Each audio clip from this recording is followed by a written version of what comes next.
चलिए शुरू कर लेते हैं आज का डिस्कशन। टेस्ट नंबर 72, ठीक है जी। टेस्ट नंबर 72, इसे देखते हैं क्या क्या क्वेश्चंस इसमें दिए गए हैं। आप लोग जल्दी जल्दी लाइव हो जाएं, थोड़ा लेट हो गया है। Really sorry for that. Very good evening Pooja Kumari. देखते हैं ये 71 questions. Questions number 71, Nepal Himalaya का विस्तार किन दो नदियों के बीच है? नेपाल हिमालय का विस्तार किन दो नदियों के बीच है? देखते हैं ये कौन कौन सी नदियां नेपाल हिमालय के विषय में बात कर रही है। तो यहाँ एक डायग्राम बनाऊंगा हिमालय का, ठीक है जी। ये हिमालय का एक डायग्राम बनाया मैंने और यहाँ सभी हिमालय को दिखाया जाएगा। एक नदी ये है, एक नदी यहीं से निकलती है, एक और नदी है, यहाँ भी एक नदी और ये एक नदी। यहाँ हिमालय आपको दिखेंगे 1 2 3 4। इसे कहते हैं पंजाब हिमालय, ठीक है जी। इसे कहेंगे पंजाब हिमालय। ये होगा आपके कुमायूं हिमालय, कुमायूं हिमालय। ये होगा नेपाल हिमालय।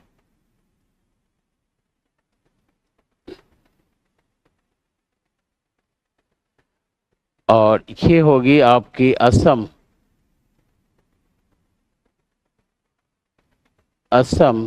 हिमालय। अब बात करेंगे हम लोग नदी की, तो ये होगी सिंधु नदी,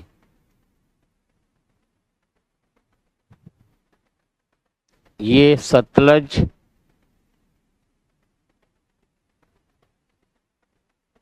ये काली नदी होगी, काली नदी। ये होगी आपकी तीस्ता नदी, तीस्ता नदी। और ये आपकी ब्रह्मपुत्र नदी होगी,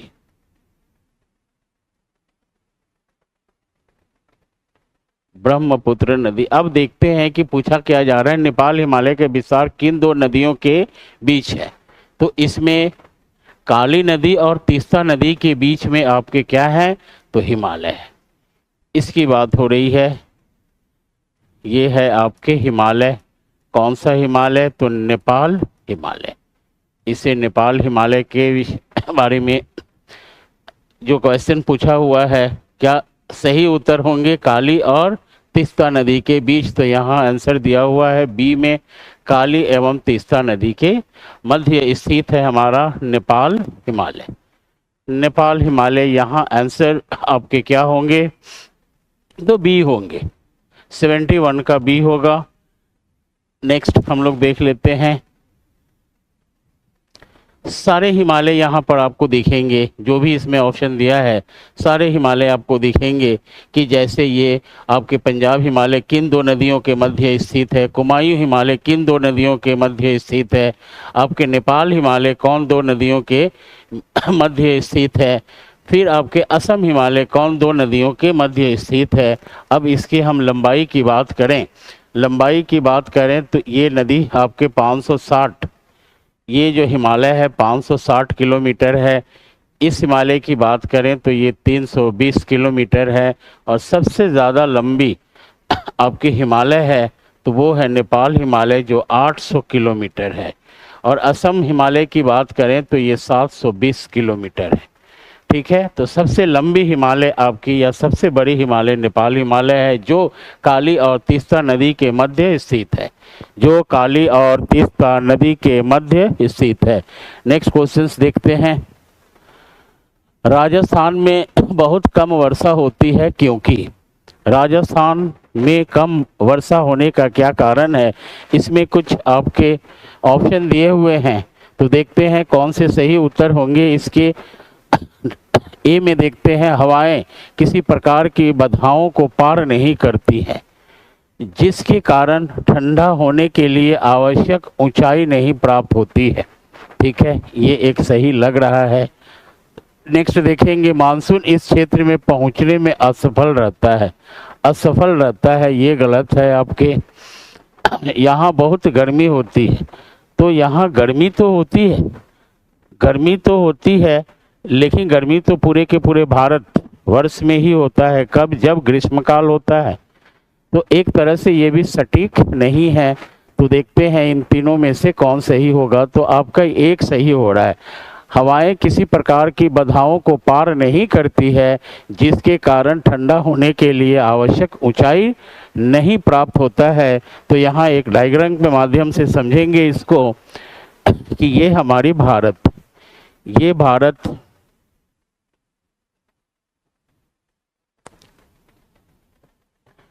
और यहाँ आपको हिमालय मिलेगा। ये हो गया हिमालय। ठीक है, बस एक रफ डायग्राम बना रहा हूँ। और इस क्षेत्र में एक पर्वत है और इस पर्वत का नाम है अरावली पर्वत। ठीक है, अरावली पर्वत श्रेणी, अरावली पर्वत श्रेणी। ये हमारा 0 डिग्री है भूमध्य रेखा। और देखेंगे भूमध्य रेखा से जो हवाएं चलती है, यानी मानसून के समय सूर्य का लंबवत कहाँ होता है? जब उत्तरी गोलार्ध में होता है।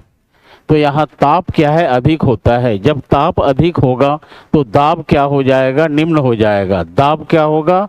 निम्न होगा, यानी कि पूरी की पूरी भारत में लो प्रेशर बना रहता है। तो उच्च प्रेशर किधर होगा? हाई प्रेशर आपके किधर होगा? उच्च दाब आपके दक्षिणी गोलार्ध में होता है। तो ये हवाएं इस तरह से चलती है। ठीक है, ये हवाएं इस तरह से चलती है और इस हवा को कहेंगे दक्षिणी पूर्वी पवन। इसे कहेंगे south west wind, south west wind. ठीक है, दक्षिणी, सॉरी यहाँ वेस्ट लिख दिया, साउथ ईस्ट विंड, इसे कहेंगे दक्षिणी पूर्वी पवन। और ये विषुवत रेखा को पार करके ये अपनी दाईं ओर मुड़ जाती है। ये देख रहे हैं, अपनी दाईं ओर मुड़ जाती है। तो इस तरह से जब ये हवाएं चलती है भारत की ओर, क्योंकि भारत की ओर इस पवन को चलना होता है, क्योंकि निम्न वायु दाब स्थल पे बना हुआ है। ये देखेंगे इस तरह से जब हवाएं चलती है तो इस हवा का नाम हो जाता है आपके साउथ वेस्ट विंड। ठीक है, इसका नाम हो जाता है साउथ वेस्ट विंड, यानी दक्षिणी पश्चिमी पवन, और यही मानसून कहलाती है।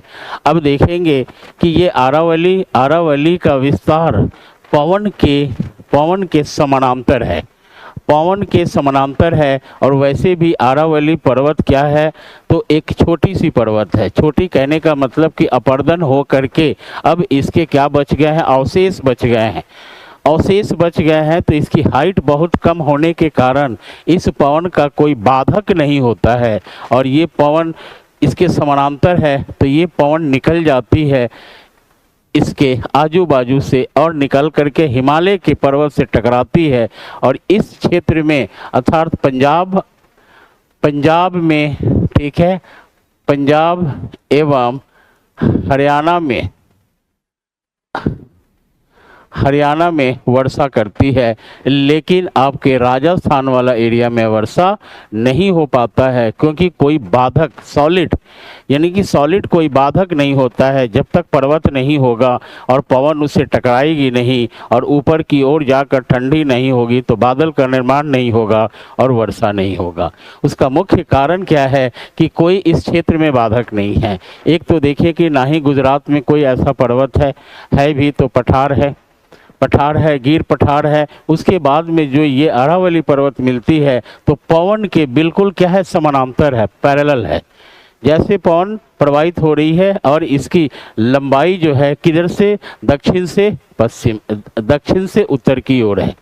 तो जिस दिशा में पवन बहती है उसी दिशा में इससे पर्वत का भी विस्तार है, जिसके कारण ये पर्वत, इसके लिए कोई बाधा नहीं होती है और बादल का निर्माण नहीं होता है और वर्षा नहीं होता है। इसका सटीक उत्तर जो है वो क्या होगा आपके, तो हवाएं किसी प्रकार की बाधाओं को पार नहीं करती है, जिसके कारण ठंडा होने के लिए आवश्यक ऊंचाई नहीं प्राप्त होती है। सही उत्तर आपके क्या होंगे, ए होंगे। इस डायग्राम को देखेंगे, ये पूरी मानसून से रिलेटेड क्वेश्चंस है। मानसून को आप ढंग से पढ़ेंगे या कभी मेरी क्लास करेंगे तो और भी ज़्यादा इसको एक्सप्लेन किया जाएगा। ठीक है, कारण यही है। नेक्स्ट हम लोग देखते हैं क्वेश्चन नंबर 73। निम्नलिखित में से कौन सा स्थानांतरित कृषि, बात हो रही है स्थानांतरित कृषि का स्थानीय नाम है। तो स्थानांतरित कृषि को क्या कहते हैं, शिफ्टिंग कल्टीवेशन। शिफ्टिंग कल्टीवेशन, ठीक है। इसे झूम कृषि भी कहा जाता है। किसको, स्थानांतरित कृषि को झूम कृषि भी कहा जाता है। ठीक है, और इस विधि में, इस प्रकार के कृषि के विधि में जंगलों को काट कर आग लगा दी जाती है, फिर वहाँ पर कृषि की जाती है वहाँ के आदिवासियों द्वारा अर्थात जनजातियों द्वारा, और हमारे भारत में उत्तरी पूर्वी भाग में इस प्रकार के कृषि को की जाती है। ठीक है, झूम कृषि की जाती है। तो ऐसा नहीं है कि सिर्फ हमारे भारत के उत्तरी पूर्वी भाग में ही की जाती है, जहाँ जहाँ जनजातियाँ जंगलों में निवास करती है इसी विधि को अपनाती है, उसे ही स्थानांतरित कृषि कहा जाता है। तो इसमें कुछ ऑप्शन दिए हुए हैं कि ये स्थानांतरित कृषि का नाम क्या क्या है। निम्नलिखित में से कौन सा स्थानांतरित कृषि का स्थानीय नाम है। स्थानीय नाम है तो देखेंगे इसमें सभी के सभी जो हैं, सभी के सभी आपके क्या है कि स्थानांतरित कृषि है। पोडू भी है, आपके देवर भी है, बेवर भी है और दहिया भी है। तो ये पोडू जो है ये आंध्र प्रदेश, ठीक है, ये आंध्र प्रदेश की जनजातियों द्वारा की जाती है। वेवर ये मध्य प्रदेश की जनजातियों द्वारा की जाती है, और दहिया भी मध्य प्रदेश, ठीक है जी, मध्य प्रदेश की जनजाति द्वारा की जाती है। तो एक तरह से देखा जाए तो ये सभी के सभी स्थानीय नाम है। किनके, तो स्थानांतरित कृषि का। तो आपके सही ए भी है, सी भी है और बी भी है। उपयुक्त में से एक से अधिक आपके सही उत्तर क्या होंगे, तो डी होंगे। D is your right answer. D is your right answer, more than one of the above. ठीक है जी, रुचि कुमारी, वेरी गुड।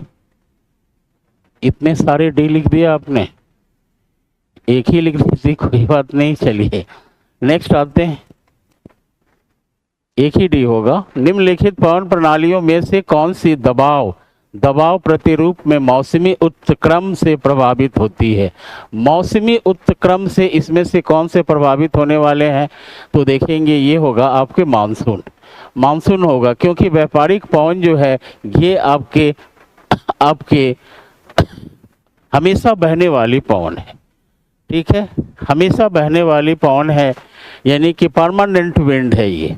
ठीक है, और ये पश्चिमी हवा भी आपके परमानेंट विंड है, तो ये हमेशा बहती है। लेकिन यहाँ कही जा रही है कि मौसमी उत्क्रम से प्रभावित, मौसम के अनुसार बहने वाली हवा को क्या कहेंगे, मानसून कहेंगे। जैसे विषुवत रेखा, फिर हम आएंगे यहाँ, ये देखेंगे ये विषुवत रेखा है, और विषुवत रेखा के उत्तरी भाग और ये है दक्षिणी भाग। जब सूर्य का लंबवत, देखेंगे सूर्य का लंबवत जब उत्तरी गोलार्ध में होता है तो तापमान, यहाँ देखेंगे तापमान क्या होगा, तापमान इधर क्या होगा, उच्च होगा। तो वायु दाब, ये देखेंगे वायु दाब क्या होगा आपके, तो निम्न होगा। ठीक है, तो इधर में वायु दाब क्या बना हुआ है आपके, उच्च बना हुआ है। ये देखेंगे वायु दाब, इधर वायु दाब क्या बना हुआ है आपके, तो उच्च है। उच्च है, तो पवन यहाँ से दक्षिणी गोलार्ध से उत्तरी गोलार्ध की ओर मूव करेगी। जैसे ये विषुवत रेखा को पार करती है तो ये अपनी दाईं ओर मुड़ जाती है, दाईं ओर मुड़ जाती है। इसी को कोरियालिस बल के नाम से जाना जाता है। कोरियालिस बल के कारण दक्षिणी पवन उत्तरी गोलार्ध में जब प्रवेश करती है तो अपनी दाईं ओर मुड़ जाती है, जिसका कारण कौन सा बल होता है? तो ये बल होता है कोरियालिस बल। कोरियालिस बल की उत्पत्ति पृथ्वी के घूर्णन के कारण होता है। ठीक है, तो ये जब उत्तरी गोलार्ध में इस तरह से मुड़ जाती है, इसी को कहा जाता है मौसमी उत्क्रमण। तो मौसमी उत्क्रमण को ही क्या कहा जाता है? मानसून। मानसून कहा जाता है। ये आपके वही चीज़ें साउथ ईस्ट पवन हो गई ये, ठीक है, और इस विंड को कहेंगे साउथ वेस्ट पवन। ठीक है, यानी दक्षिणी पश्चिमी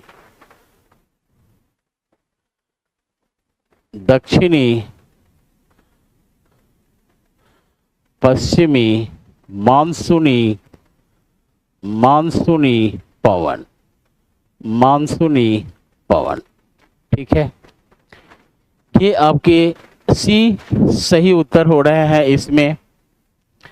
और व्यापारिक पवन और पश्चिमी पवन, इसे देखेंगे कि ये मैंने एक डायग्राम बनाया और बीच में विषुवत रेखा,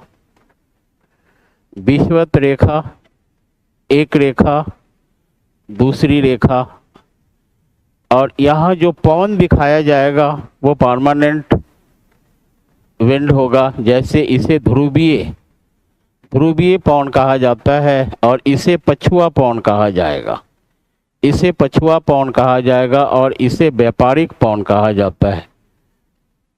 ये प्रचलित पवन है। ठीक है, प्रचलित पवन है, इसे ध्रुवीय पवन, इसे पछुआ पवन और इसे कहा जाएगा व्यापारिक पवन। ठीक है, पोलर विंड, इसे कहा जाएगा पोलर विंड, इसे कहा जाएगा वेस्टर्लीज विंड और इसे कहा जाएगा ट्रेड विंड। ठीक है, और इसी में जब मौसमी उत्क्रमण होता है तो उसे कहा जाता है मानसून कहा जाता है। मानसून जो पवन है वो कोई परमानेंट पवन नहीं है, मौसम के आधार पर प्रवाहित होने वाली पवन है। ठीक है जी, तो इसका सही उत्तर क्या होगा? सी होगा। नेक्स्ट देखते हैं, पश्चिम बंगाल के साथ बिहार के कितने जिलों की सीमा मिलती है? 5, 4, 3। तो ये 3 जिलों की सीमा मिलती है। तो ये 3 जिले कौन कौन से हैं देखते हैं। ये 3 जिलों में आपका एक आएगा किशनगंज।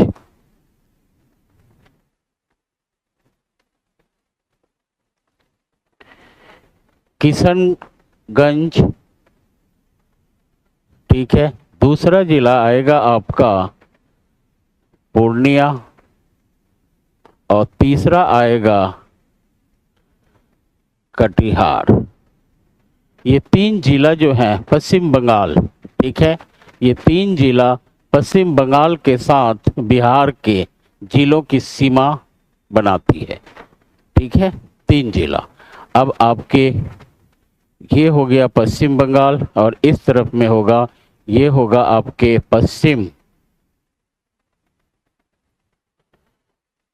पश्चिम बंगाल और ये इधर होगा आपके बिहार और ये जिला आपको यही मिलेंगे 3 जिला। ठीक है, और हमारे बिहार के पूर्वी भाग में क्या है? पश्चिम बंगाल है और 3 जिला पश्चिम बंगाल के जिलों से टच करती है। तो सही उत्तर आपके क्या होंगे? 3 होंगे, किशनगंज, पूर्णिया और कटिहार। नेक्स्ट देखते हैं, बुशमैन जनजाति का मूल क्षेत्र निम्नलिखित में से कहाँ है।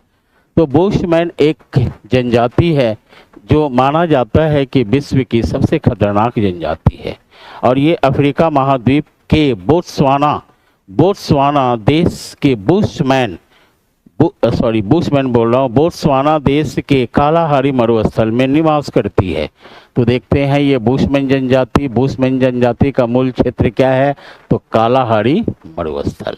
आपके सही उत्तर क्या होंगे, बुशमैन के कालाहारी मरुस्थल। ये कालाहारी मरुस्थल कहाँ है, तो आपके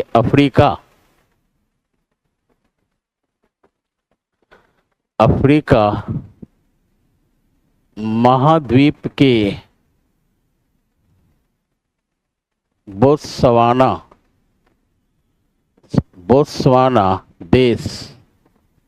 देश अफ्रीका महाद्वीप के बोत्सवाना देश में स्थित कालाहारी मरुस्थल में ही रहती है आपके कौन सी जनजाति, तो बुशमैन जनजाति। ठीक है जी, बुशमैन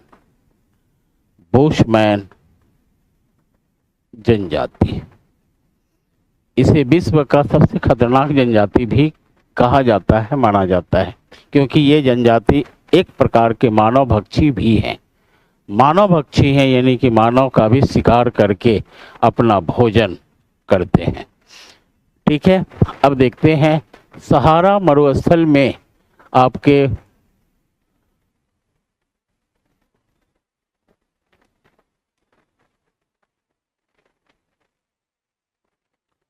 सहारा मरुस्थल में आपके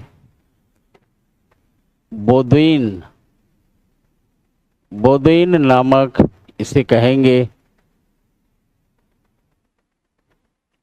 ठीक है, बोडुइन नामक जनजाति निवास करती है सहारा मरुस्थल में, जो अरब देश में भी निवास करती है और सहारा मरुस्थल में भी निवास करती है। कांगो बेसिन में आपको पिग्मी जनजाति मिलेगी। कांगो के बेसिन में, कांगो जायरे के बेसिन में पिग्मी जनजाति मिलेगी, जो जनसंख्या की दृष्टि से सबसे बड़ी जनजाति है। पिग्मी जनजाति जो अफ्रीका महाद्वीप के भूमध्य रेखीय क्षेत्र में विस्तृत कांगो बेसिन के जंगलों में निवास करती है, पिग्मी जनजाति। तो बुशमैन जनजाति के बारे में पूछा गया है, तो सही उत्तर आपके क्या होंगे, ए होंगे। कालाहारी मरुस्थल में रहती है बुशमैन जनजाति। ठीक है,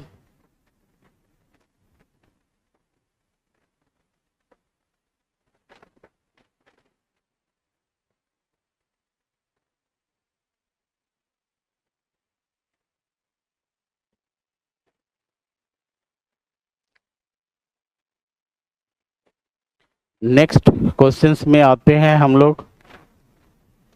आपके 77 निम्नलिखित में से प्रति चक्रवात किसे कहते हैं। ठीक है, प्रति चक्रवात को हम इंग्लिश में कहेंगे एंटी साइक्लोन। ठीक है जी, एंटी साइक्लोन। तो एंटी साइक्लोन में या प्रति चक्रवात में क्या होता है कि केंद्र में उच्च वायु दाब होता है। यहाँ क्या होगा आपके, तो उच्च वायु दाब होगा, केंद्र में उच्च वायु दाब होगा। तो आपके बाह्य क्षेत्र में क्या होगा, निम्न वायु दाब होगा। निम्न वायु दाब होगा तो उच्च वायु दाब से देखेंगे, उच्च वायु दाब से निम्न वायु दाब की ओर जब पवनें प्रवाहित होती है, ठीक है, तो इसे प्रति चक्रवात कहा जाता है।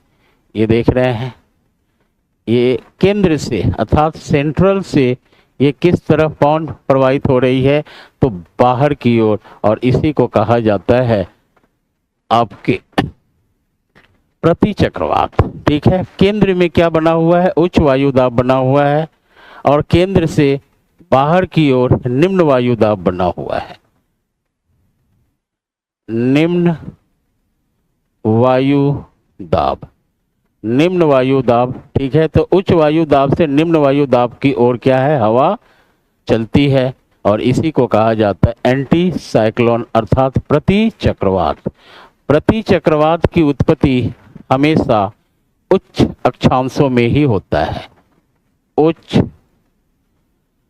अक्षांशों में होता है। ठीक है, उच्च अक्षांशों में होता है। तो ये हो गया आपके एंटी साइक्लोन। ठीक है, अब जब ये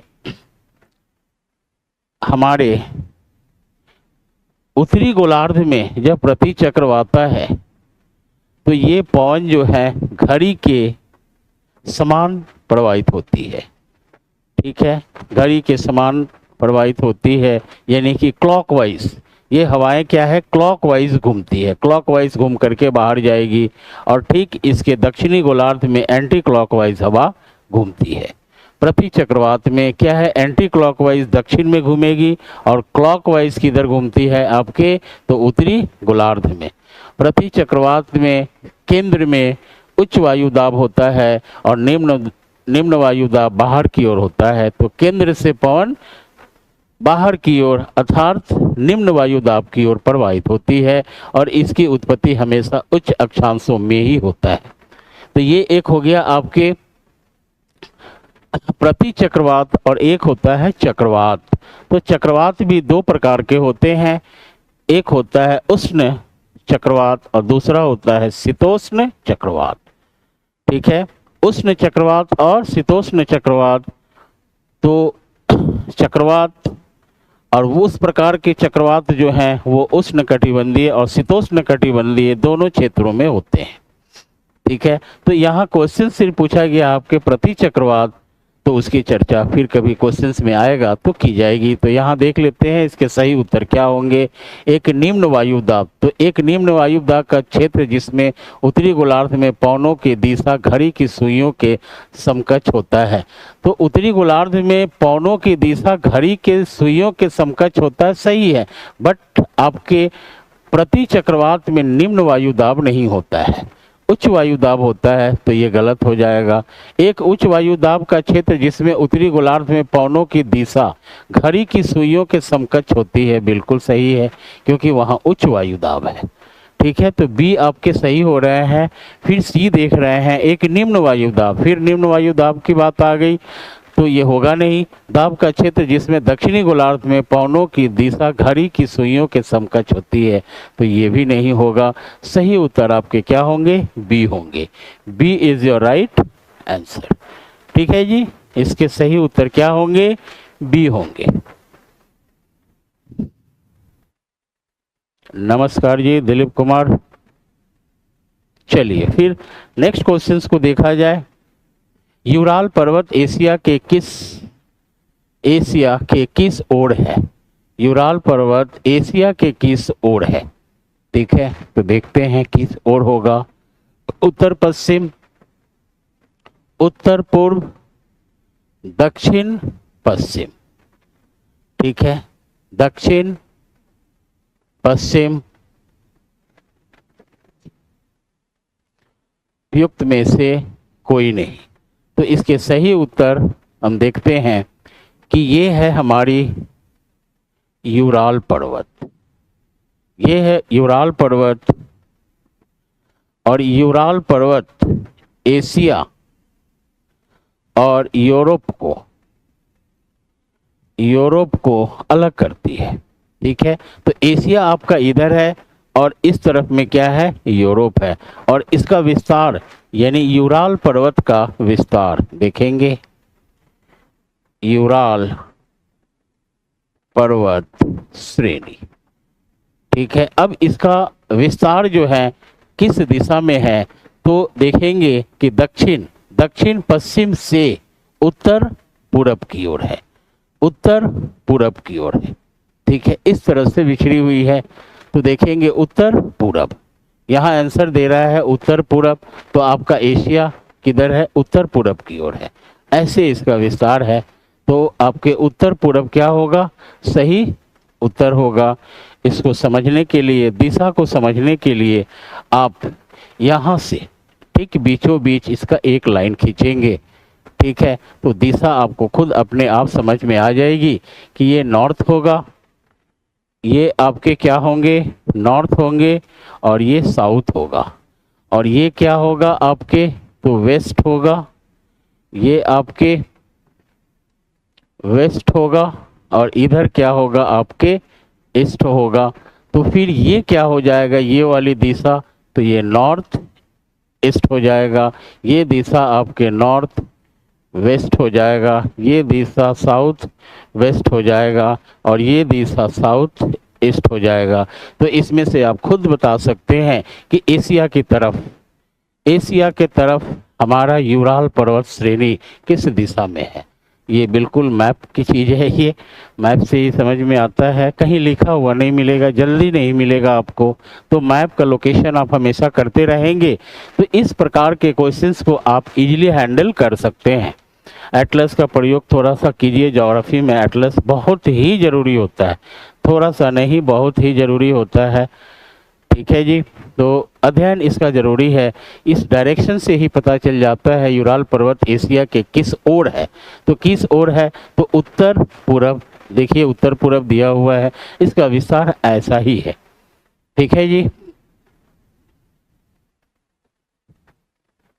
चलिए नेक्स्ट क्वेश्चंस को देखते हैं, बी इसका सही उत्तर होगा।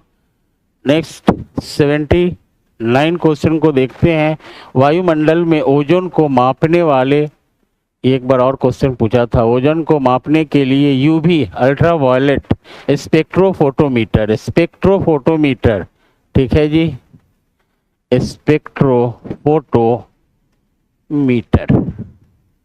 स्पेक्ट्रोफोटोमीटर किसने विकसित किया था, तो प्रोफेसर जीएमबी डोबसन ने ही किया था। प्रोफेसर जीएमबी डोबसन ने किया था स्पेक्ट्रोफोटोमीटर। इसी के माध्यम से हमारे ओजोन वायुमंडल में जो ओजोन मंडल होता है उसके मापने के लिए, अल्ट्रावायलेट की मात्रा उसमें क्या है उसे मापने के लिए एक यंत्र का आविष्कार किया गया था, उसका नाम था स्पेक्ट्रोफोटोमीटर। किसके द्वारा किया गया था, तो डोबसन सिर्फ याद रखेंगे ये वाला, तो आपको हमेशा याद रहेगा। और ये ओजोन मंडल कहाँ होता है इसे देख लेते हैं, ये हमारी पृथ्वी है, वैसे आप जानते होंगे ये है, और इसके ठीक ऊपरी भाग में यही है आपके ओजोन मंडल, इसे कहा जाता है ओजोन मंडल।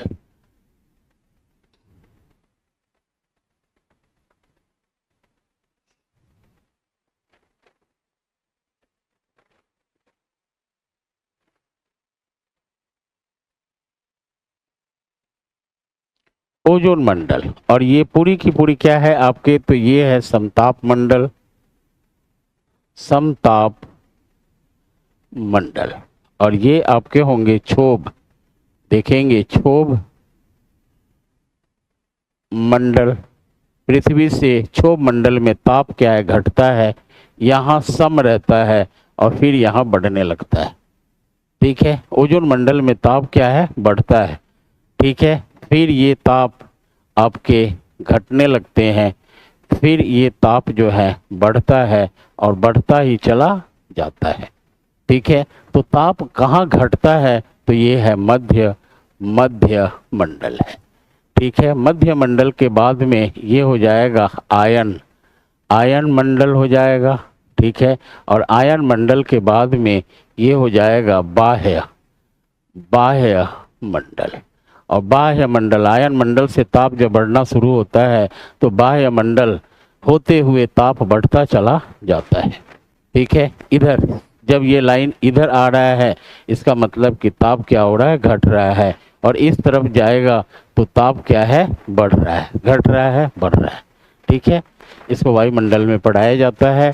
तो इसमें आपके सही उत्तर क्या होंगे, जीएमबी डोबसन, जिन्होंने स्पेक्ट्रोफोटोमीटर का आविष्कार किया था, किसके लिए, तो ओजोन परत में अल्ट्रावायलेट रेस ठीक है, जो पृथ्वी से अल्ट्रावायलेट जो रेस आता है, ये ओजोन मंडल उसको क्या कर लेता है, अवशोषित कर लेता है, अवशोषित कर लेता है। और कभी कभी ओजोन मंडल में छिद्र हो जाता है, तो ओजोन मंडल से अल्ट्रावायलेट रेस हमारे पृथ्वी पर चले आते हैं, और पृथ्वी पर आने के कारण वायुमंडल का ताप में वृद्धि हो जाता है।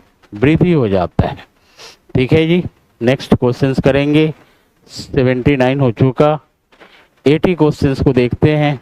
क्वेश्चंस नंबर 80, चिनुक किस महादेश की स्थानीय पवन है?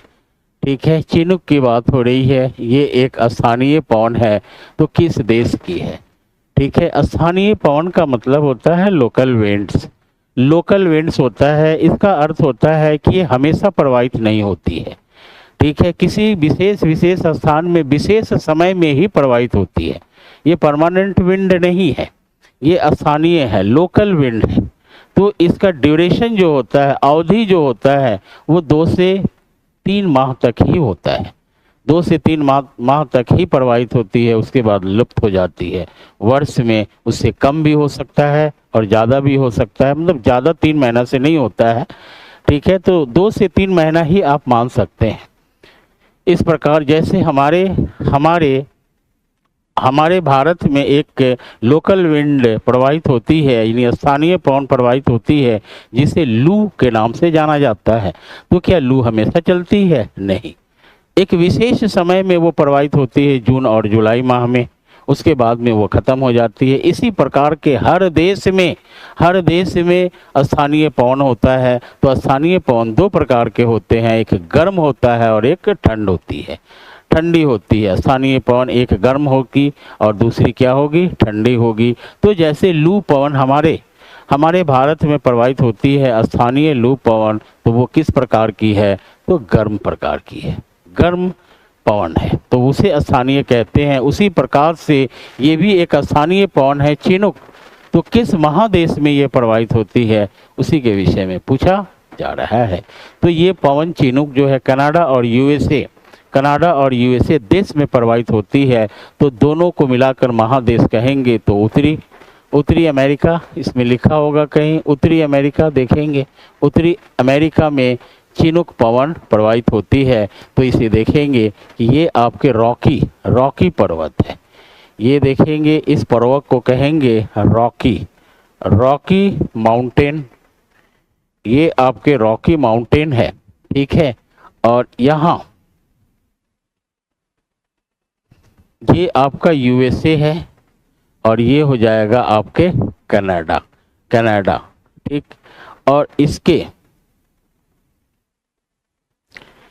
इस क्षेत्र में एक घास का मैदान है और इस घास के मैदान को प्रेयरी घास का मैदान कहा जाता है। प्रेयरी घास का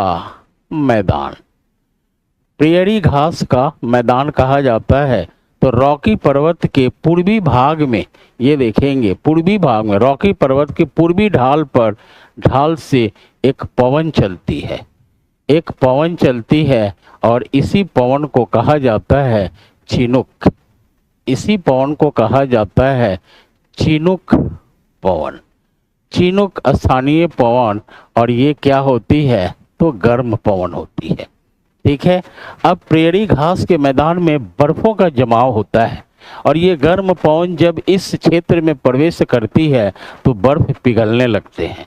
जब बर्फ पिघल जाते हैं, पूरी की पूरी बर्फ पिघल करके जल बन जाता है और किसी क्षेत्र में प्रवाहित हो जाता है। तो ये ज़मीन जो है, प्रेयरी घास का मैदान बिल्कुल खाली हो जाता है, बर्फ़ों से मुक्त हो जाता है। तभी यहाँ के लोग अर्थात कनाडा और यूएसए वाले, जिनके क्षेत्र में है, यूएसए वाले और कनाडा वाले यहाँ गेहूं की खेती करते हैं और बहुत मात्रा में गेहूं की खेती यहाँ होती है। कहाँ, तो प्रेयरी घास का मैदान। और ये एक शीतोष्ण कटिबंधीय घास का मैदान है, शीतोष्ण कटिबंधीय घास का मैदान है। और चिनुक पवन जो गर्म होती है, इसके आगमन से यहाँ जमे हुए बर्फ क्या हो जाते हैं, पिघल जाते हैं। इसीलिए इस पवन को देखेंगे स्नो ईटर के नाम से भी जाना जाता है, या इसे आइस ईटर भी कह सकते हैं, आइस ईटर भी कह सकते हैं। ठीक है, स्नो ईटर किसको कहा जाता है? तो आपके चिनुक पवन को। तो सही उत्तर आपके क्या होंगे?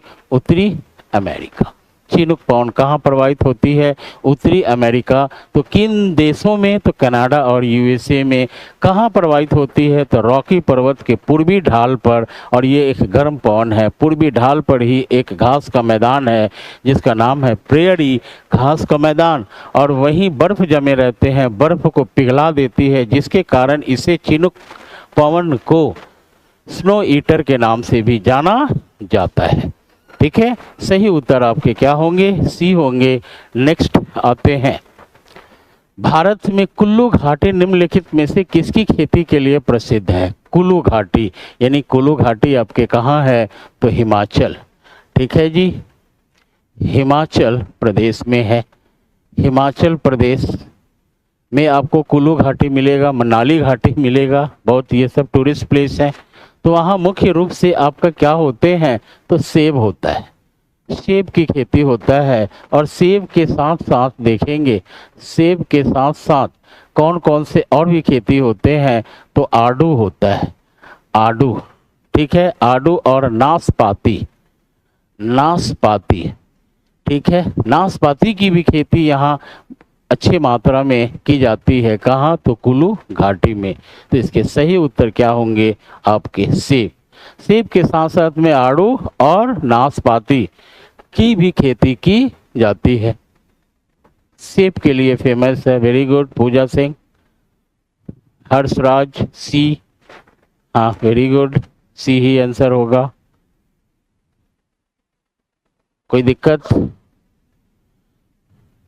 ठीक है, चलिए इसका उत्तर क्या होगा? सी होगा। नेक्स्ट आते हैं, Visvesvaraya iron and steel limited, ठीक है, किस राज्य में अवस्थित है? तो ये है आपके कर्नाटक राज्य में अवस्थित है। कर्नाटक के भद्रावती जिला में है। ठीक है जी, भद्रावती जिला में अवस्थित है आपके कौन? Visvesvaraya, Visvesvaraya iron and steel limited. अब देखेंगे कि जब इसकी स्थापना हुई थी तो कब हुई थी? तो 1923 में जब इसकी स्थापना हुई थी, स्थापना हुई थी, तब इसे मैसूर, मैसूर आयरन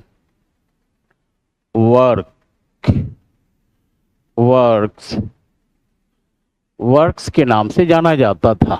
ठीक है, 1989 में, ठीक है, 1989 में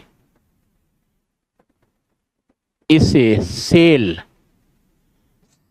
के अंतर्गत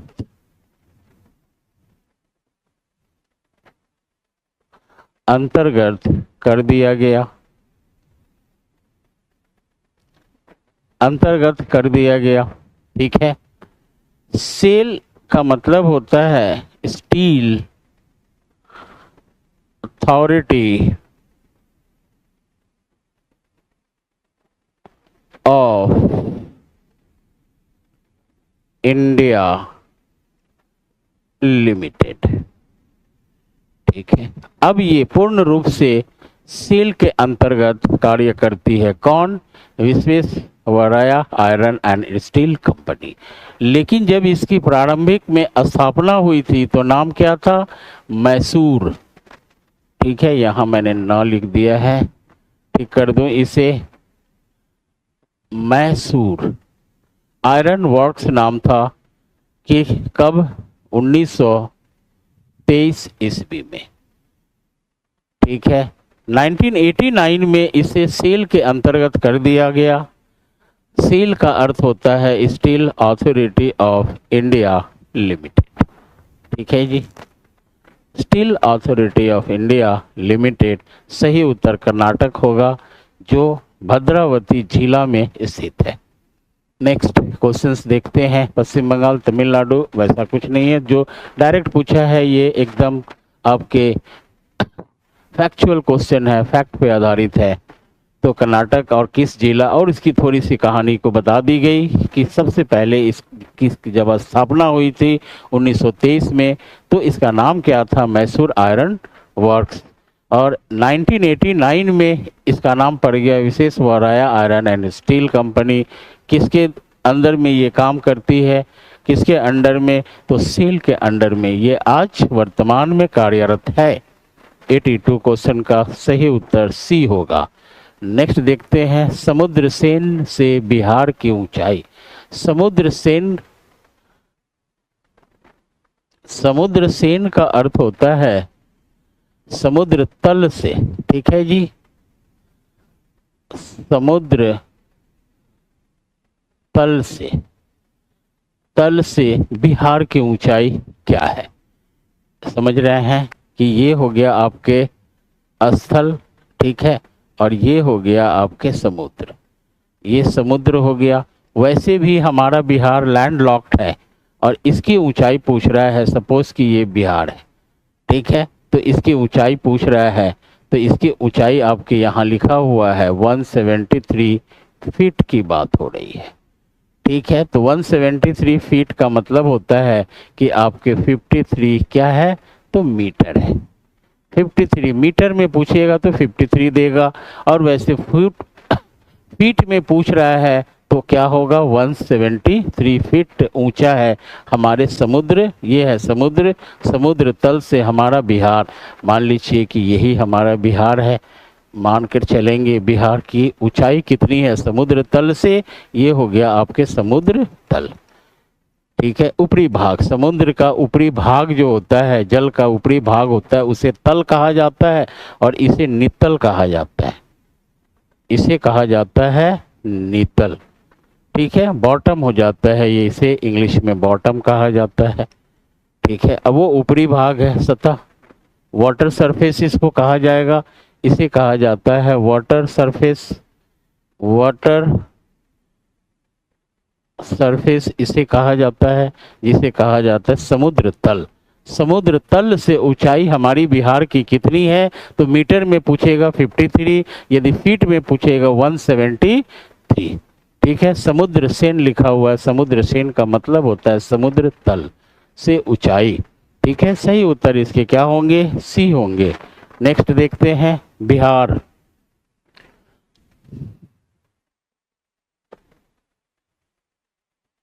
भद्रावती जिला, यस राइट। बिहार के दक्षिणी गंगा, बिहार के दक्षिणी गंगा के मैदान में अवस्थित पहाड़ियां हैं, ठीक है, अवस्थित पहाड़ियां हैं। तो दक्षिणी बिहार की बात हो रही है, तो दक्षिणी बिहार की हम बात करें तो ये ले लेंगे एक हमारा बिहार का छोटा सा एक डायग्राम,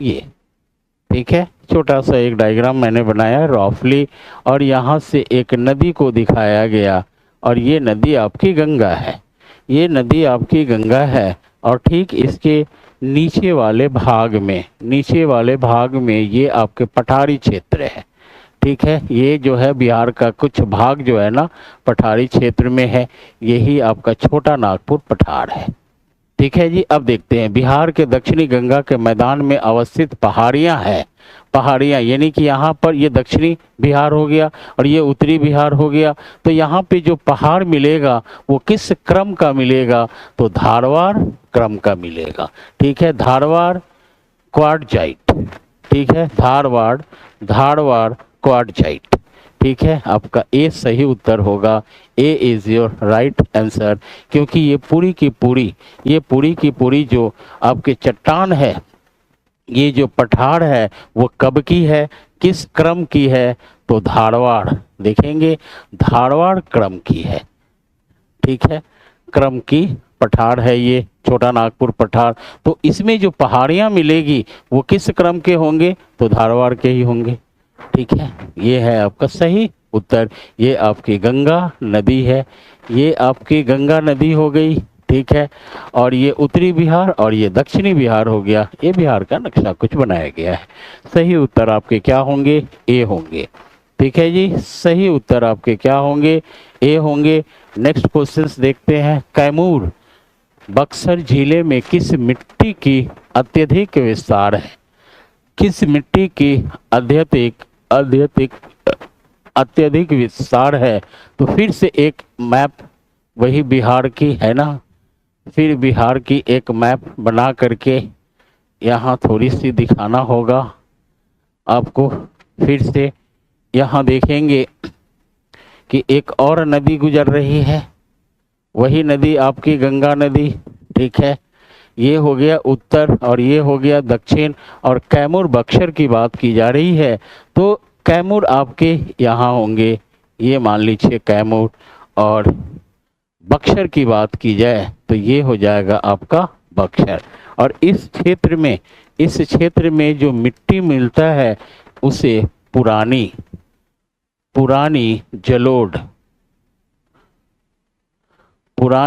जलोढ़ मिट्टी कहा जाता है। पुरानी जलोढ़ मिट्टी कहा जाता है। और इसे आपको भांगर के नाम से भी जाना जाता है। ठीक है जी, इसे भांगर के नाम से भी जाना जाता है। इस मिट्टी को, पुरानी जलोढ़ मिट्टी को भांगर भी कहते हैं। ठीक है, इसे बल सुंदरी भी कहा जाता है। बल सुंदरी भी कहा जाता है। बल सुंदरी मिट्टी भी इसे कहा जाता है। और इसे कयाल भी कहा जाता है। ठीक है, इसी तरह से नाम है। तो बल सुंदरी देख लेते हैं, भांगर देख लेते हैं। यहाँ भांगर ऑप्शन दिया हुआ है, तो सही उत्तर आपके क्या हो जाएंगे? भांगर। ये दामोद किसी प्रकार का मृदा नहीं होता है। ठीक है, तो यहाँ होता है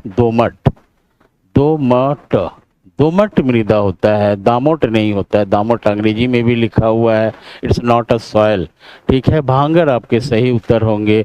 और खादर की जहाँ तक बात करें तो ये है नवीन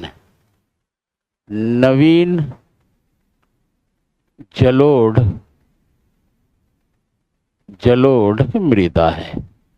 ठीक है जी, ये आपके कौन से मृदा होंगे? तो नवीन जलोढ़ मृदा किसको कहा जाता है? खादर, जो काफी उपजाऊ मिट्टी होता है। काफी उपजाऊ मिट्टी होता है, फर्टाइल होता है, ये बहुत ज्यादा फर्टाइल होता है, इसी को कहा जाता है खादर। तो आपके सही उत्तर क्या होंगे? भांगर होगा। भांगर इज योर राइट आंसर। ठीक है, इस क्षेत्र में पर्वतीय होगा, ये पर्वतीय मिट्टी होगा। फिर यहाँ जो होगा आपके तराई मिट्टी होगा। और ये पूरा क्षेत्र में पर्वतीय मिट्टी यहाँ पर और ये सभी तराई होंगे। और बाकी ये जो होगा आपका, ये वाला जो होगा वो होगा खादर मृदा। ताल यहाँ मिलेगा, कगाड़ी मिलेगा, कुछ लाल पीला मिट्टी मिलेगा। तो ये नहीं कि 10 प्रकार के देखेंगे, 10 प्रकार की बिहार में मिट्टियां पाई जाती है।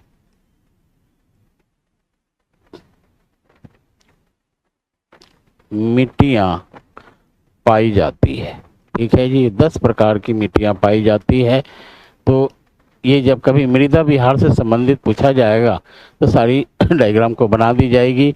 यहाँ पर आपके सही उत्तर क्या होंगे? 85 का ए इज योर राइट आंसर। ठीक है जी, ए। चलिए नेक्स्ट 86 देखते हैं। गंगा नदी किस स्थान के निकट बिहार के मैदान से प्रवेश करती है?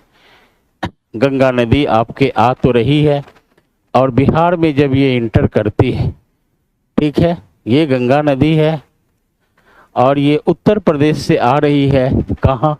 बिहार में। तो बिहार के मैदान में प्रवेश करती है। तो देखते हैं यहाँ क्या आंसर है। आर यानी आरा, भोजपुर, आर भोजपुर, बक्सर, चौसा बक्सर, आर भोजपुर, चौसा बक्सर, बक्सर। अच्छा आंसर दिया हुआ है ऑप्शन इसके सही उत्तर क्या होगा? चौसा। इसका सही उत्तर क्या होगा? चौसा। जब ये बिहार में इंटर करती है तो बक्सर के ही एक क्षेत्र है जिसका नाम क्या होगा? चौसा। ठीक है जी, चौसा में। और ये चौसा कहाँ है? तो आपके बक्सर में है। ये गंगा नदी जब हमारी बिहार में इंटर करती है तो यहाँ क्या मिलेगा आपको? सबसे पहले चौसा बक्सर मिलेगा। ठीक है, चौसा बक्सर मिलेगा। ठीक है, और नीचे में आपको क्या मिलेगा? तो भोजपुर मिलेगा। ये मिलेगा आपको भोजपुर मिलेगा। और ये इस साइड में आपके बक्सर, ये गलत हो गया, इधर लिखना था।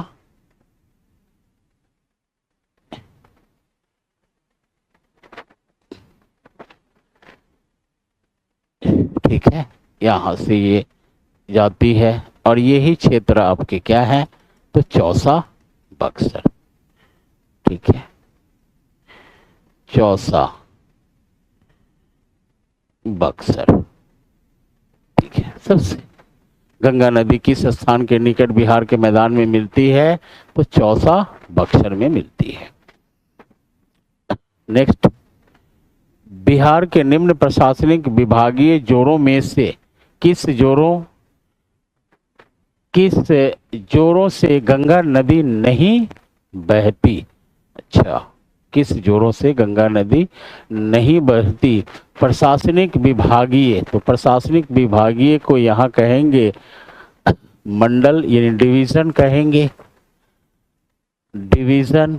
ठीक है, तो हमारे डिवीज़न कितने हैं बिहार में? तो 9 है। दरभंगा भी एक डिवीज़न है, मुंगेर है, तिरहुत है, सारण है, पूर्णिया है, भागलपुर है। तो ये सब क्या है? आपके डिवीज़न के नाम है। तो क्वेश्चन पूछा जा रहा है, बिहार के निम्न प्रशासनिक विभागीय जोड़ों में से किस जोड़े से गंगा नदी नहीं बहती? ठीक है, तो इसे भी डायग्राम से ही समझना पड़ेगा। देखते हैं, ये एक बिहार का डायग्राम बनाया गया। ठीक है जी, और यहाँ एक नदी को दिखाया जाएगा। ये हो गई आपकी गंगा नदी। अब डिवीज़न को यहाँ दिखाया जाएगा कि कौन कौन से डिवीज़न है। ठीक है, देखते हैं। ये एक डिवीज़न मिलेगा, दूसरा डिवीज़न आपको ये मिलेगा, तीसरा डिवीज़न आपको ये मिलेगा,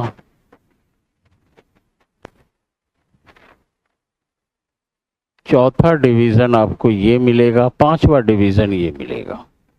फिर देखते हैं, एक डिवीज़न आपको ये इस क्षेत्र में मिलेगा, दूसरा डिवीज़न ये होगा, तीसरा डिवीज़न ये होगा, चौथा डिवीज़न ये होगा। ठीक है, इसे कहेंगे सारण। सारण डिवीज़न ये होगा तिरहुत। ठीक है जी, तिरहुत डिवीज़न ये होगा दरभंगा। दरभंगा डिवीज़न ये होगा कोसी। कोसी डिवीज़न, ठीक है, और ये होगा आपके पूर्णिया। पूर्णिया डिवीज़न। ठीक है, पूर्णिया डिवीज़न ये होगा आपके भागलपुर। भागलपुर डिवीज़न, ठीक है, ये होगा आपके मुंगेर। मुंगेर डिवीज़न ये होगा आपके मगध। मगध डिवीज़न, और ये होगा आपके पटना डिवीज़न। ये हो गए 9 डिवीज़न। ठीक है, 1 2 3 4 5, यानी 5 डिवीज़न आपके बिहार के उत्तरी भाग में होगा। ठीक है, 9 डिवीज़न से 5 डिवीज़न आपके उत्तरी बिहार में होगा और 4 डिवीज़न आपके किधर होंगे? तो दक्षिणी बिहार में होंगे। क्वेश्चंस पूछ रहा है कि बिहार में निम्न प्रशासनिक विभागीय जोड़ों में से किस जोड़े से गंगा नदी नहीं बहती है? ठीक है। तो गंगा नदी आपके इस जोड़े, ये क्या है कि दोनों के दोनों, ये दोनों के दोनों कहाँ है आपके, तो उत्तरी भाग में है। तो देखते हैं पहले कि इससे बहती है, वहाँ पूछ रहा है नहीं, ये देखेंगे नहीं बहती है तो दरभंगा और मुंगेर देखेंगे, ये दरभंगा है और ये मुंगेर है, बह रही है, दोनों जोड़ी से बह रही है। अब देखेंगे पूर्णिया भागलपुर, ये आपके पूर्णिया है, ये भागलपुर है, बह रही है गंगा नदी। नेक्स्ट देखेंगे तिरहुत और सारण, तो तिरहुत ये है और सारण ये है, क्या बह रही है, ये एक साइड में, ये एक इधर होता तो सही आपके ये भी क्या होता, सही होता, लेकिन नहीं पूछ रहा है तो सही उत्तर आपके क्या होंगे, सी होंगे। ठीक है, डिवीज़न को देखिए, ये ज़्यादा इम्पोर्टेंट है, ये ज़्यादा इम्पॉर्टेंट है। बिहार का डिवीज़न कैसे कैसे हुआ है, कौन कौन से जिला है, ये आप लोग याद कर सकते हैं। मैंने आपको बिहार का डायग्राम बना करके डिवीज़न को दिखाया कि कौन सा डिवीज़न, डिवीज़न से भी आपसे पूछ देता है क्वेश्चन से कि पश्चिम से पूरब की ओर उत्तरी बिहार में कौन कौन से डिवीज़न आते हैं, ठीक है, या पूरब से पश्चिम की ओर कौन कौन से डिवीज़न आते हैं, इसमें कौन कौन से, इसमें देखेंगे कौन कौन से आपके क्या हैं, कौन कौन से जिला है, जिला आपको याद करना होगा। जैसे सारण में कौन कौन से जिला हैं, 3 जिला हैं, इसमें 4 जिला हैं, तो कितने कितने ज़िले हैं ये आप याद करेंगे। डिवीज़न को मैंने यहाँ दिखा दिया, ठीक है। इस तरह से डिवीज़न को भी आप याद रखेंगे कि गंगा के उत्तरी भाग में कौन सी डिवीज़न है, दक्षिणी भाग में कौन सी डिवीज़न है, और ये बिल्कुल क्रम में दिया गया है, ठीक है। तो इस प्रश्न के सही उत्तर आपके होंगे Tirhut Saran, Tirhut Saran is your right answer, Tirhut Saran is your right answer, ठीक है, C is your right answer. Next देखते हैं, बिहार की आधा से अधिक उत्तरी भाग समशीतोष्ण कटिबंध में स्थित है, इसलिए जलवायु है। तो जलवायु वहाँ की क्या होती है, उपोष्ण होता है, क्योंकि जब हम भारत को दो भागों में विभाजित करते हैं, जब हम भारत को 2 भागों में विभाजित करते हैं कर्क रेखा से, देखेंगे ये कर्क रेखा है, जब कर्क रेखा से 2 भागों में विभाजित करते हैं तो ये हो जाता है आपका उष्ण कटिबंध, उष्ण कटिबंध हो जाता है, और ये क्षेत्र हो जाता है उपोष्ण कटिबंध, है ना, कटिबंध। और हमारा बिहार जो है वो आपके कहाँ है, तो यहाँ है, ये हमारा क्या है, बिहार है। तो बिहार किस में आएगा, उपोष्ण में आएगा, ठीक है, ये आपका क्या है, बिहार है। तो किस में आ रहा है, उपोष्ण में, सही उत्तर क्या होगा, उपोष्ण होगा, ना उष्ण होगा, ना आर्द्र होगा, ना आर्द्र होगा, क्या होगा आपके, उपोष्ण होगा, सब ट्रॉपिकल होगा। ए इज योर राइट आंसर, ठीक है। चलिए नेक्स्ट क्वेश्चंस को देखते हैं।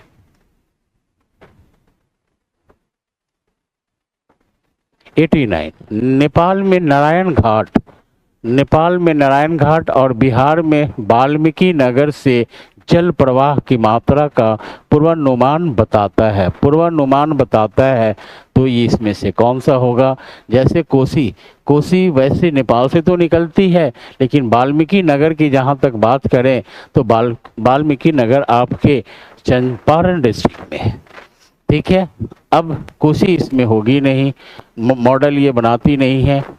गंडक नदी बेसिन मॉडल, ये गंडक नदी जो है ये हमारे चंपारण से होकर के प्रवाहित होती है, नेपाल से निकलती है और चंपारण में ही आपको क्या मिलेगा, वाल्मीकि नगर मिलेगा, और नेपाल में नारायण घाट है। तो गंडक नदी बेसिन मॉडल ये हो सकता है। बागमती अधवारा बाढ़ चेतावनी, तो बागमती भी आपके यहाँ नहीं हो रहा है कि बागमती जो नदी है ये एक बूढ़ी गंडक नदी की सहायक नदी है, और गंडक ये आपके पश्चिमी से निकलता है, पश्चिमी चंपारण से, और पश्चिमी चंपारण में ही आपको क्या मिलेगा, वाल्मीकि नगर। तो सही उत्तर इसके क्या होंगे, सी होंगे, C is your right answer, ठीक है। यहाँ गंडक नदी बेसिन मॉडल बनाती है। बिहार में स्थित वाल्मीकि नगर, ठीक है, वाल्मीकि नगर के निकट निकाली गई नहर का नाम। ठीक है, निकाली गई नहर का नाम। यहाँ नहर से संबंधित क्वेश्चन पूछा जा रहा है वाल्मीकि नगर में, तो कौन सी नहर यहाँ निकलती है? तो उस नहर का नाम है तेऊर नहर। ठीक है, सी आपके सही उत्तर होंगे।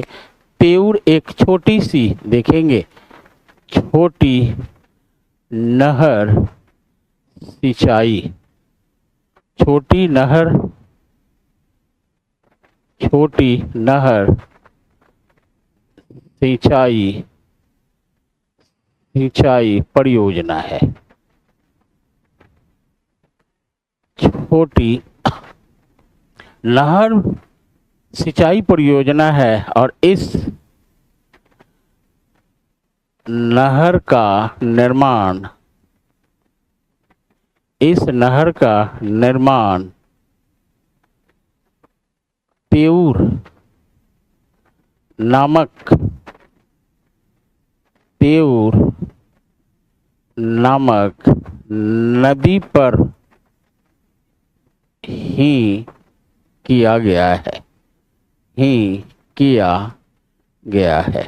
ठीक है, ये एक छोटी नहर सिंचाई है जो तेऊर नदी पर ही निर्मित है, तेऊर नहर। ठीक है, वाल्मीकि नगर के निकट, वाल्मीकि नगर के निकट ही स्थित एक नदी प्रवाहित होती है जिसका नाम है तेऊर नदी, और तेऊर नदी पर ही एक नहर का परियोजना, एक नहर परियोजना, सिंचाई नहर परियोजना का निर्माण किया गया है। ठीक है, तो उस नहर का नाम होगा तेऊर नहर, और तेऊर नहर यानी कि तेऊर नदी नामक पर ही इस परियोजना का निर्माण किया गया है। C is your right answer. ठीक है, गंडक परियोजना, गंडक नहर, गंडक परियोजना पूर्वी कोसी, तो पूर्वी कोसी यानी कि कोसी नदी पर कई ऐसे नहरों का निर्माण किया गया है, पूर्वी है, पश्चिमी है, ऐसे ऐसे कई नहर हैं। नेक्स्ट देखते हैं 91 का, नाचका प्लेट किसके बीच स्थित है? ठीक है, नाचका प्लेट एक लघु प्लेट है। ये क्या है आपके? तो एक लघु प्लेट है। ठीक है, बृहद और लघु प्लेट होते हैं, तो ये एक लघु प्लेट है। तो इसे देखेंगे कि यहाँ आपके रॉकी माउंटेन है। ठीक है जी, रॉकी माउंटेन है, ये आपके रॉकी माउंटेन हो गया। और इस रॉकी माउंटेन का निर्माण क्या चीज से हुआ है? तो देखते हैं इस तरफ में, इस तरफ में जो क्षेत्र होगा ये, ठीक है, तो ये कनाडा होगा, ये यूएसए होगा, यानी इसे हम क्या कह सकते हैं? नॉर्थ अमेरिका, नॉर्थ अमेरिका, उत्तरी अमेरिका। ठीक है जी, उत्तरी अमेरिका। और देखेंगे कि इस तरफ में महासागर है और इसे प्रशांत महासागर कहा जाएगा। ये इस तरफ में क्या है आपके? तो प्रशांत महासागर है। ठीक है, इसे प्रशांत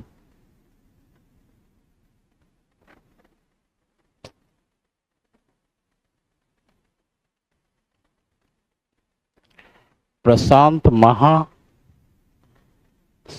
कहा जाएगा। ये है प्रशांत महासागर। ठीक है जी,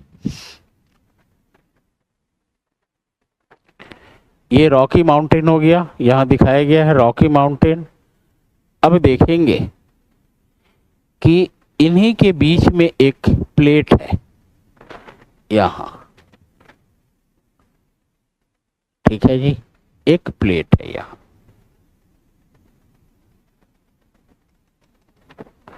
एक प्लेट है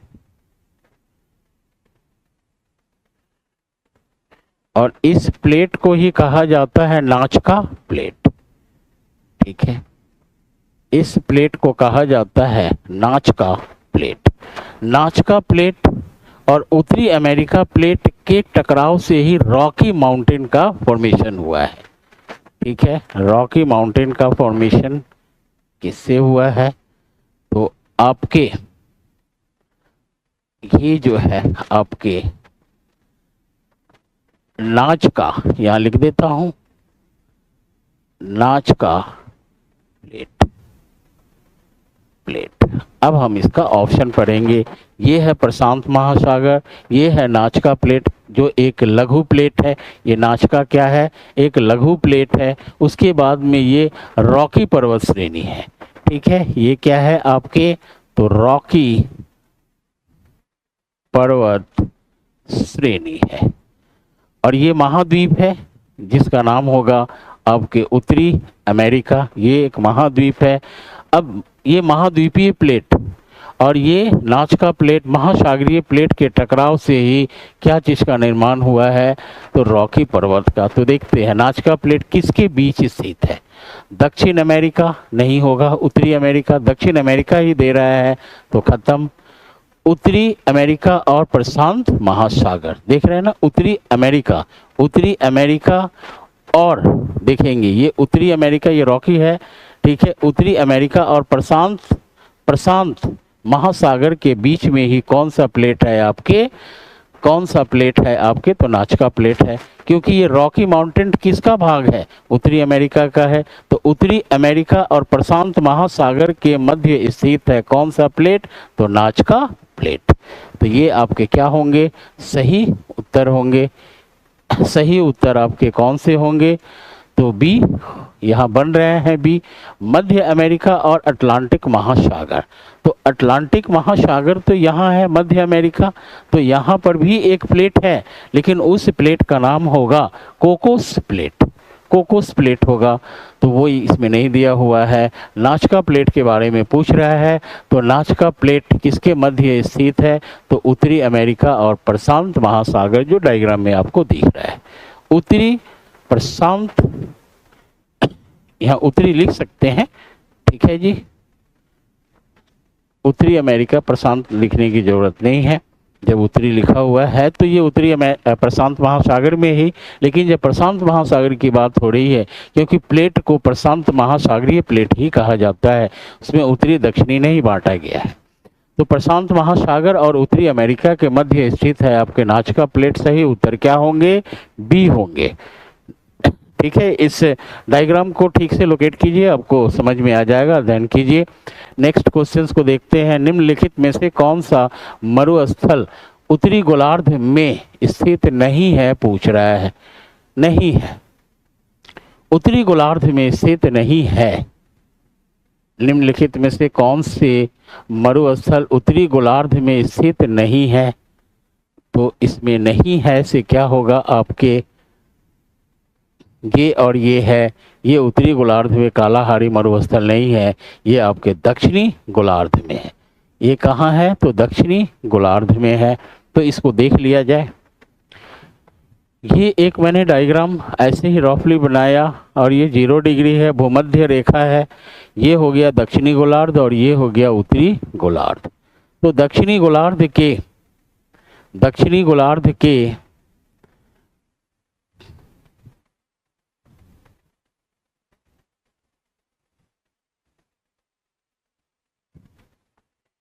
ये अफ्रीका महाद्वीप हो गया। ठीक है जी, अफ्रीका महाद्वीप को यहाँ दिखाया गया। और इस तरफ में अटलांटिक महासागर आएगा। तो उत्तरी अमेरिका के यूएसए में एक मरुस्थल है। यहाँ ये हम यूएसए लिख देते हैं। यूएसए में एक मरुस्थल है और यहाँ एक मरुस्थल है। ठीक है, यहाँ जो दिया गया है कालाहारी, गोबी और चीहू आहुआन भी दिया हुआ है। एक मरुस्थल आपको मिलेंगे यहाँ। ठीक है, अब देखते हैं ये मरुस्थल, जैसे क्वेश्चन पूछा जा रहा है कि निम्नलिखित में कौन सा मरुस्थल उत्तरी गोलार्ध में स्थित नहीं है? तो उत्तरी गोलार्ध में स्थित आपके 2 हैं और ये नहीं है। तो इसका नाम क्या होगा? तो कालाहारी। ये मरुस्थल कौन सी है? तो आपके कालाहारी मरुस्थल है ये। ठीक है, जो बोत्सवाना अफ्रीका महाद्वीप के बोत्सवाना देश में अवस्थित है। ठीक है, अब देखते हैं चीहू आहू आन, इसका नाम है चीहू चीहू आहू आहू आन मरुस्थल। ये आपके उत्तरी अमेरिका का, ऐसे हम देखें उत्तरी अमेरिका का सबसे बड़ी मरुस्थल है, सबसे बड़ी मरुस्थल है चीहू आहू आन। किधर? तो उत्तरी अमेरिका की। और इस मरुस्थल का नाम होगा गोबी मरुस्थल। ये कौन सी मरुस्थल है? तो गोबी है। और गोबी कहाँ है? तो मंगोलिया में है। ठीक है, मंगोलिया तथा तथा कुछ भाग इसके किसमें है? तो चीन में भी है। और मुख्य रूप से ये कहाँ है? तो मंगोलिया में है। तो ये उत्तरी गोलार्ध में है और ये आपके दक्षिणी गोलार्ध में है। क्वेश्चंस क्या पूछ रहा है? निम्नलिखित में से कौन सा मरुस्थल उत्तरी गोलार्ध में स्थित नहीं है? तो नहीं में कौन होगा? कालाहारी। यही आपके विषुवत रेखा के इस तरफ ये एशिया हो गया, ये आपके उत्तरी अमेरिका हो गया, ये अफ्रीका हो गया।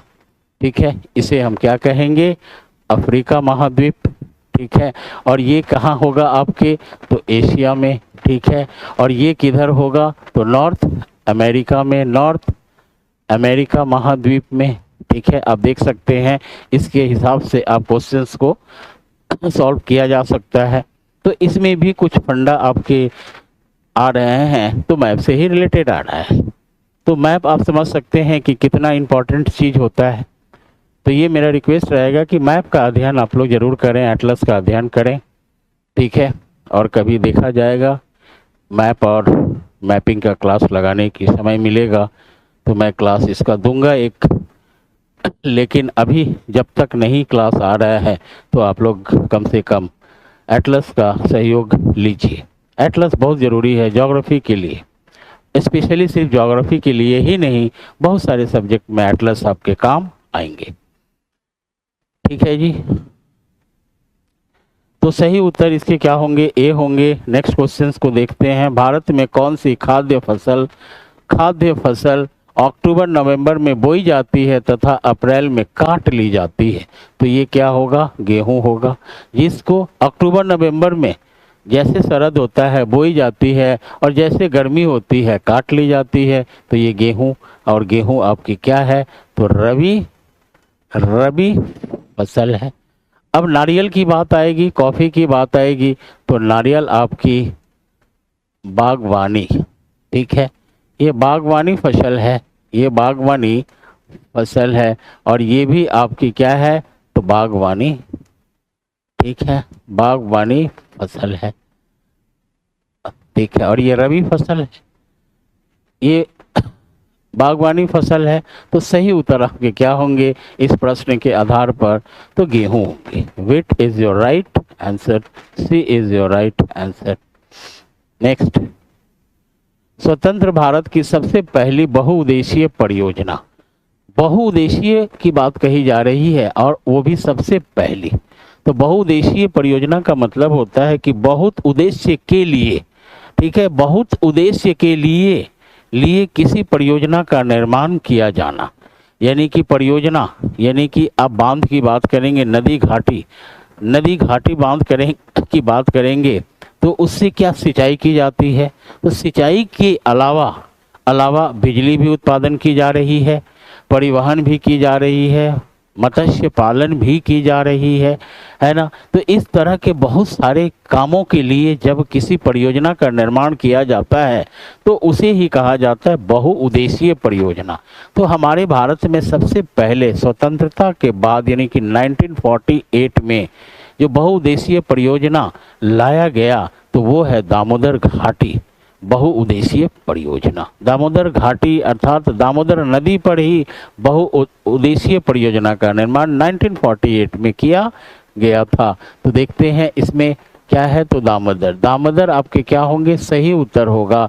और इसकी स्थापना कब हुई थी? 1948 में। 1948 में।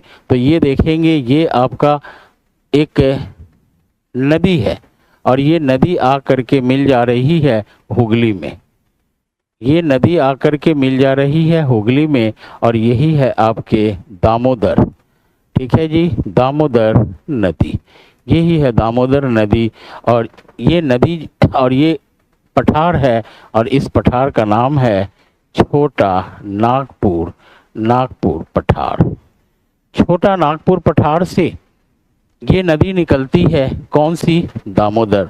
और दामोदर नदी की एक सहायक नदी है, और इस नदी का नाम है बाड़ाकर नदी। ठीक है, और भी नदियां हैं, ये ले लीजिए, और भी नदियां हैं। तो नदी अभी नहीं पढ़ा रहा हूँ, सिर्फ एक नदी के बारे में बताऊंगा यहाँ। ये दामोदर नदी की एक सहायक नदी है बाड़ाकर नदी, और इसी बाड़ाकर नदी पर सबसे पहले एक बांध का निर्माण किया गया था, जिसे बहुउद्देशीय बांध कहा जाता है, और इस बांध का नाम था मैथुन, मैथुन बांध। ठीक है जी, मैथुन बांध। और यही हमारा सबसे पहले बहुउद्देशीय परियोजना है, और इसे ही कहा जाता है दामोदर नदी घाटी परियोजना, DVC, Damodar valley corporation, Damodar valley corporation, DVC। इसमें जितने भी बांध बनाई गई हैं उन सभी को DVC के नाम से जाना जाता है, दामोदर घाटी परियोजना। तो सबसे पहले परियोजना जो बनी थी वो किस पे बनी थी? तो बाड़ाकर नदी पर मैथुन बांध का निर्माण किया गया था। कब किया गया था? तो 1948 में। तो ये बहुउद्देशीय परियोजना जो है, ये एक मॉडल किससे लिया गया था? तो USA से लिया गया था। USA में टेनेसी नदी पर विश्व में सबसे पहले बहुउद्देशीय परियोजना का निर्माण किया गया है। टेनेसी नदी, USA की टेनेसी नदी देखेंगे, USA की टेनेसी नदी पर विश्व का सर्वप्रथम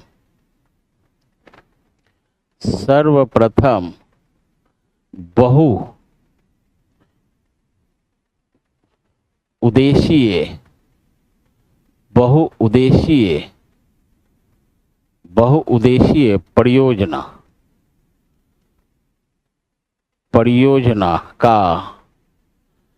का निर्माण किया गया था। ठीक है, और यही टेनेसी नदी, USA के टेनेसी नदी के तर्ज पर ही हमने अपने भारत में दामोदर नदी पर बहुउद्देशीय परियोजना का निर्माण कब किया? तो स्वतंत्रता के बाद, अर्थात 1948 में। तो किस नदी पर? तो दामोदर नदी की एक सहायक नदी है बाड़ाकर नदी, उसी पर सर्वप्रथम मैथुन बांध का निर्माण कर बहुउद्देशीय परियोजना का निर्माण किया गया था। ठीक है, सही उत्तर आपके क्या होंगे? तो दामोदर परियोजना। ये भाखरा नांगल आपके सतलज नदी पर है, सतलज नदी पर, हिमाचल प्रदेश में। ठीक है जी, कहाँ है? तो ये आपके सतलज नदी के हिमाचल प्रदेश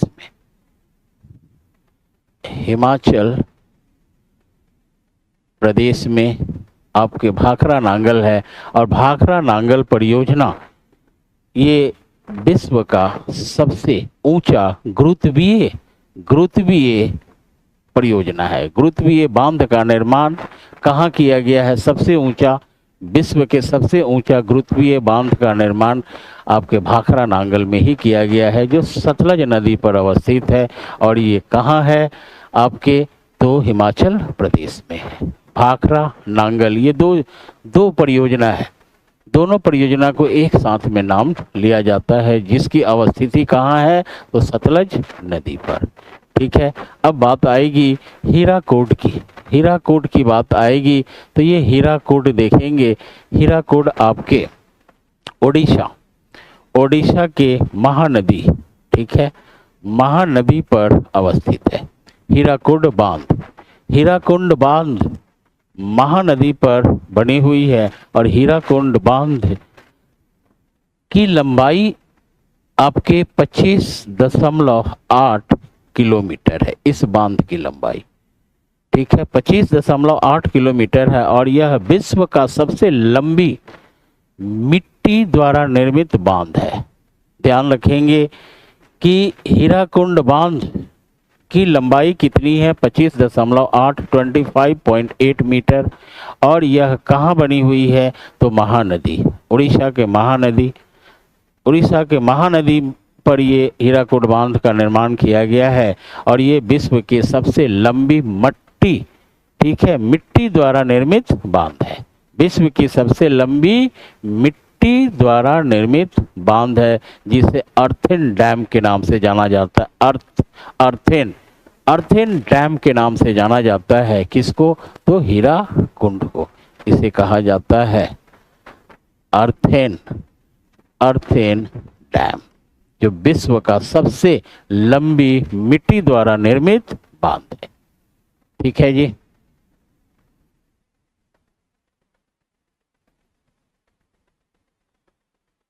चलिए नेक्स्ट, 94 का सही उत्तर आपके क्या होंगे, बी होंगे। B is your right answer. B is your right answer. Next 95, राज्यपाल के पद पर नियुक्ति के लिए न्यूनतम उम्र सीमा क्या है। ये ज्योग्राफी का क्वेश्चन है या किसका है, आप समझ सकते हैं। ये तो पॉलिटी का क्वेश्चन दे दिया गया है, इसमें एक भूले भटके आ गया है बेचारा। तो आप लोग भी जानते होंगे, सभी को पता होगा कि ये आपके 35 वर्ष आयु होता है। आर्टिकल 157 के तहत, भारत के संविधान के अनुच्छेद 157 के तहत राज्यपाल की नियुक्ति हेतु उम्र क्या होनी चाहिए, तो उनका 35 वर्ष होना चाहिए और वो एक भारतीय नागरिक भी होना चाहिए। तो ये जो प्रश्न है आपके पॉलिटी से है। ठीक है, तो सही उत्तर इसके क्या होंगे, 35 अकॉर्डिंग टू आर्टिकल 157। ठीक है, अकॉर्डिंग टू आर्टिकल 157 35 ईयर्स इनकी आयु होना आवश्यक है। नेक्स्ट क्वेश्चंस को देखा जाए कि रेखीय मानक में सौरवे भाग की दूरी किस मापक से मापी जा सकती है। ठीक है, तो ये है आपके हाइपोथेटिकल स्केल से मापी जाती है। यहाँ लिखा हुआ है हाइपोथेटिकल स्केल, यानी कर्णिक मापक से मापी जाती है। रेखीय, लीनियर, जिसको लीनियर लाइन कहा जाता है, आप लीनियर स्केल कह सकते हैं। लीनियर स्केल में सर्वे भाग की दूरी किस मापक से मापी जा सकती है, तो उसका सही उत्तर सी होगा, कर्णिक मापक, हाइपोथेटिकल स्केल। तो ये हाइपोथेटिकल स्केल जो है एग्जैक्ट माप तो नहीं बताता है, एग्जैक्ट माप नहीं बताता है, फिर भी इसी स्केल से रेखीय मापक की जाती है। रेखीय मापक लीनियर स्केल पर इसी से माप की जाती है, हाइपोथेटिकल स्केल से। इसका सही उत्तर आपके क्या होंगे, तो सी होंगे। यहाँ लिखा हुआ हाइपोथेटिकल स्केल, हिंदी में कर्णिक मापक से। फिजिक्स का क्वेश्चन है ये। नेक्स्ट देखेंगे, निम्नलिखित किस विकल्प का अर्थ है कि कोहरा जो धुएं से मिलकर प्रदूषित हो गया है। कोहरा धुआं से मिलकर के प्रदूषित हो गया है। ठीक है, तो कोहरा आपका क्या होता है, फॉग होता है। ये फॉग होता है और धुआं आपके क्या होते हैं, तो स्मोक होता है।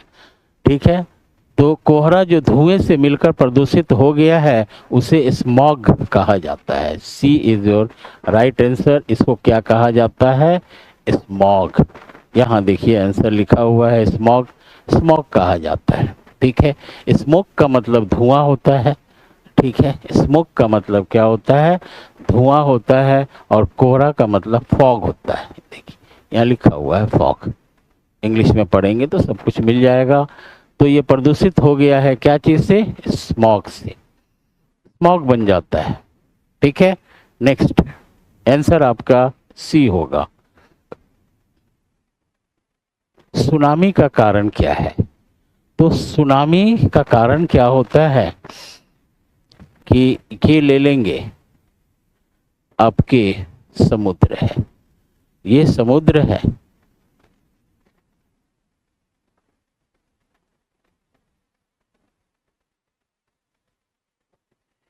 ये समुद्र है और समुद्र में भूकंप जो आता है उसी को सुनामी कहा जाता है।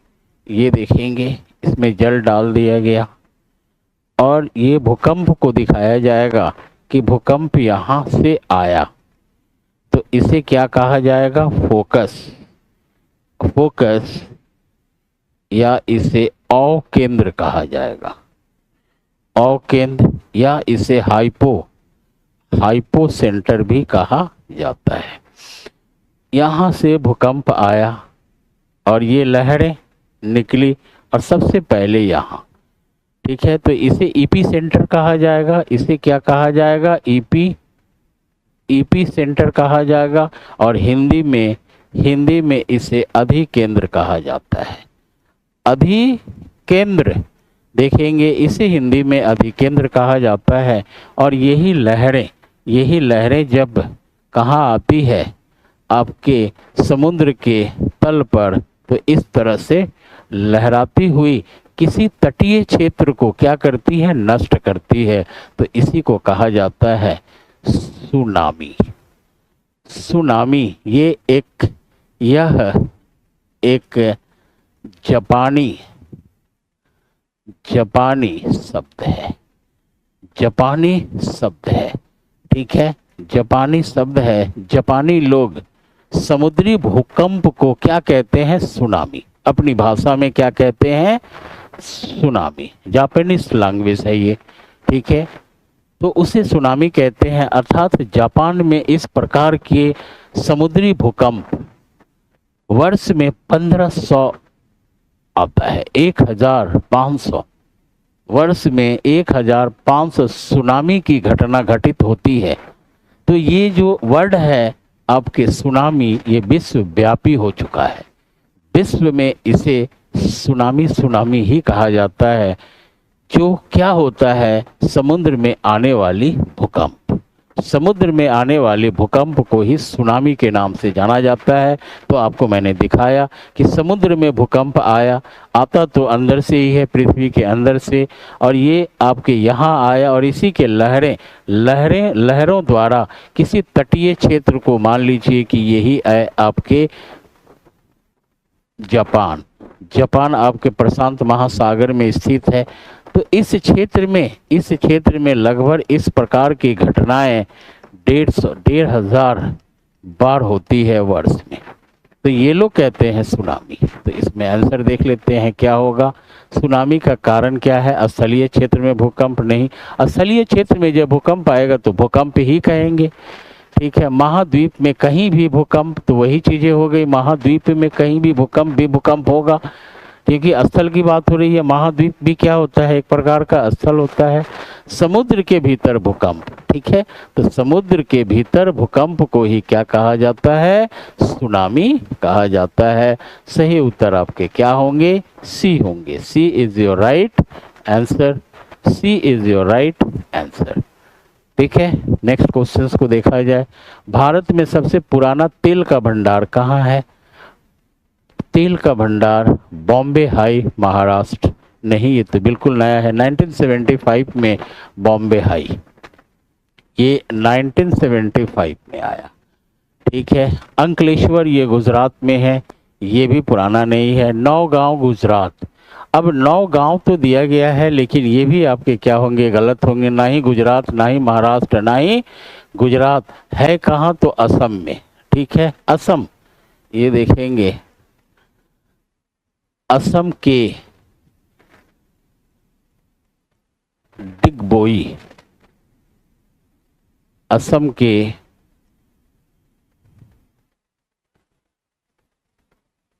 डिगबोई नगर में सबसे पहले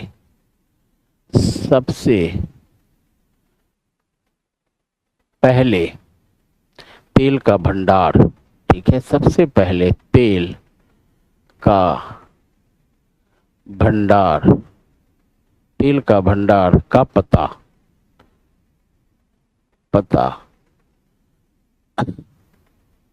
लगा था, ठीक है। तो ये असम के डिगबोई, तो इसमें डिगबोई कहीं नहीं दिया हुआ है, तो सभी के सभी क्या होंगे, पुराने की बात कही जा रही है। भारत में सबसे, क्योंकि निम्नलिखित में से सबसे नहीं पूछा जा रहा है, पूछा जा रहा है भारत में सबसे पुराना तेल का भंडार कहाँ है, तो ना ही ये है, ना ही ये है, और ना ही ये है, तो है क्या आपके, तो असम में स्थित, असम में स्थित क्या है, तो डिगबोई, डिगबोई है। और डिगबोई यहाँ नहीं दिया हुआ है ऑप्शन में, है कि नहीं, डिगबोई आपके ऑप्शन में नहीं दिया हुआ है, तो ये भी गलत हो जाएगा। तो उपयुक्त में से कोई नहीं, आपके आंसर क्या हो जाएंगे, डी, ई हो जाएंगे। E is your right answer, ये आपके आंसर हो जाएंगे, नॉन ऑफ द अबव, ठीक है। असम में डिगबोई नामक स्थान पर ही सबसे पहले तेल का भंडार खोजा गया था, वहीं से तेल सर्वप्रथम निकाला गया था। जब अंग्रेजों द्वारा वहां रेल पटरी का निर्माण किया जा रहा था, तो अचानक तेल निकलने लगा, ठीक है। अंग्रेज ब्रिटिशर्स के समय की बात है, और ये सब तो अभी अभी हुआ है। नेक्स्ट देखते हैं, इसका सही उत्तर ई होगा। 100 क्वेश्चन नंबर 100, शब्द विश्व संदर्भित करता है, विश्व की बात हो रही है, तो देखेंगे ये होता है विश्व, विश्व, इसे इंग्लिश में इक्विनॉक्स कहा जाता है, इक्विनॉक्स कहा जाता है। ये है 0 डिग्री भूमध्य रेखा, भूमध्य रेखा पर जब सूर्य का लंबवत 2 बार होता है, ये देखेंगे सूर्य का लंबवत 2 बार होता है। एक कब होता है, तो 21 मार्च को होता है, और दूसरा कब होता है, तो 23 सितंबर को होता है। 21 मार्च को वसंत, ठीक है जी, वसंत विश्व कहा जाता है, विश्व कहा जाता है, और इसे कहा जाता है शरद, शरद विश्व, शरद विश्व कहा जाता है, ठीक है। जब सूर्य का लंबवत जब विषुवत रेखा पर होता है, तो दिन, दिन और रात, दिन और रात बराबर बराबर बराबर होता है, ठीक है। संपूर्ण पृथ्वी पर दिन और रात क्या होगा, बराबर होगा, ठीक है। संपूर्ण पृथ्वी पर दिन और रात बराबर बराबर होता है, ठीक है। उसी को क्या कहा जाता है, विश्व, इक्विनॉक्स। हाँ बस हो गया, ज़्यादा नहीं है। तो देखते हैं इसमें ऑप्शन क्या होगा। एक समान आकार, दिन और रात एक समान अवधि के होते हैं, यही आपके क्या होंगे, सही होंगे। गर्मी और सर्दी एक समान अवधि नहीं, नहीं, right answer is your B, B is your right answer. Equinox क्या होता है कि जब विषुवत रेखा पर सूर्य का लंबवत 2 बार हो, तो दिन और रात संपूर्ण पृथ्वी पर क्या होगा, बराबर बराबर होगा, उसी को विश्व कहा जाता है। विश्व 2 प्रकार के होते हैं, वसंत विश्व और शरद विश्व। नेक्स्ट क्वेश्चन में आते हैं, निम्नलिखित में से किस देश में यूफ्रेटस और टिग्रिस नदियां बहती है, तो ये आपके इराक में बहती है, इराक देश में बहती है। तो देखते हैं, एक नदी ये है और दूसरी नदी आपकी ये है। ये दोनों नदियां जब मिलती है, तो यहाँ से एक नदी की उत्पत्ति होती है, और इस नदी को कहा जाता है अल अरब नदी, अल अरब नदी।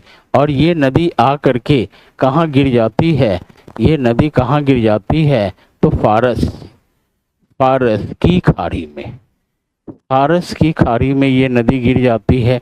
अब देखते हैं कि ये कौन कौन सी नदी है, ठीक है। एक नदी का नाम होगा टिग्रिस, इसका नाम होगा टिग्रिस, और ये आपके क्या होंगे, यूफ्रेटस, यूफ्रेटस। ठीक है, इसे दजला के नाम से जाना जाता है, मैं लिख देता हूं, दजला नदी। और इसे फरात के नाम से जाना जाता है, फरात। इसे तो दजला फरात नदी हो गया, दजला फरात नदी हो गया। और जहाँ ये दजला फरात यानी टिग्रिस और यूफ्रेटस मिलती है, उस जगह का नाम होगा बसरा। ये बसरा कहाँ है, तो आपके इराक में है। ये बसरा कहाँ है, इराक में है। जब ये दो नदियाँ मिलती है तो यहाँ से इस नदी का नाम हो जाता है अल अरब नदी, अल अरब नदी। और ये अल अरब नदी जाकर कहाँ मिल जाती है, तो एक खाड़ी है, और इस खाड़ी का नाम है फारस की खाड़ी, फारस की खाड़ी। तो सही उत्तर हम देखते हैं क्या है, इराक है। तो ये किस देश में बहती है, तो इराक देश में बहती है। आपने सुना होगा कि ये दजला फरात के मध्य मध्य द्वाब को, ये क्या हो जाएगा, द्वाब हो जाएगा। और इसी द्वाब को कहा जाता था मेसोपोटामिया की सभ्यता। मेसोपोटामिया की सभ्यता इसी द्वाब में बसी हुई थी। ठीक है, जो पुरानी सभ्यता है मेसोपोटामिया की सभ्यता, वो कहाँ थी, आपके दजला फरात नदी में, मेसोपोटामिया,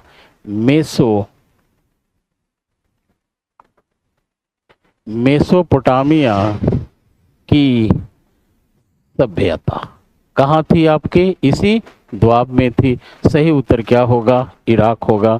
थोड़ा जल्दी जल्दी कर लेते हैं। सरगैसो, सरगैसो अवस्थित है। सरगैसो क्या है, ये एक सागर है।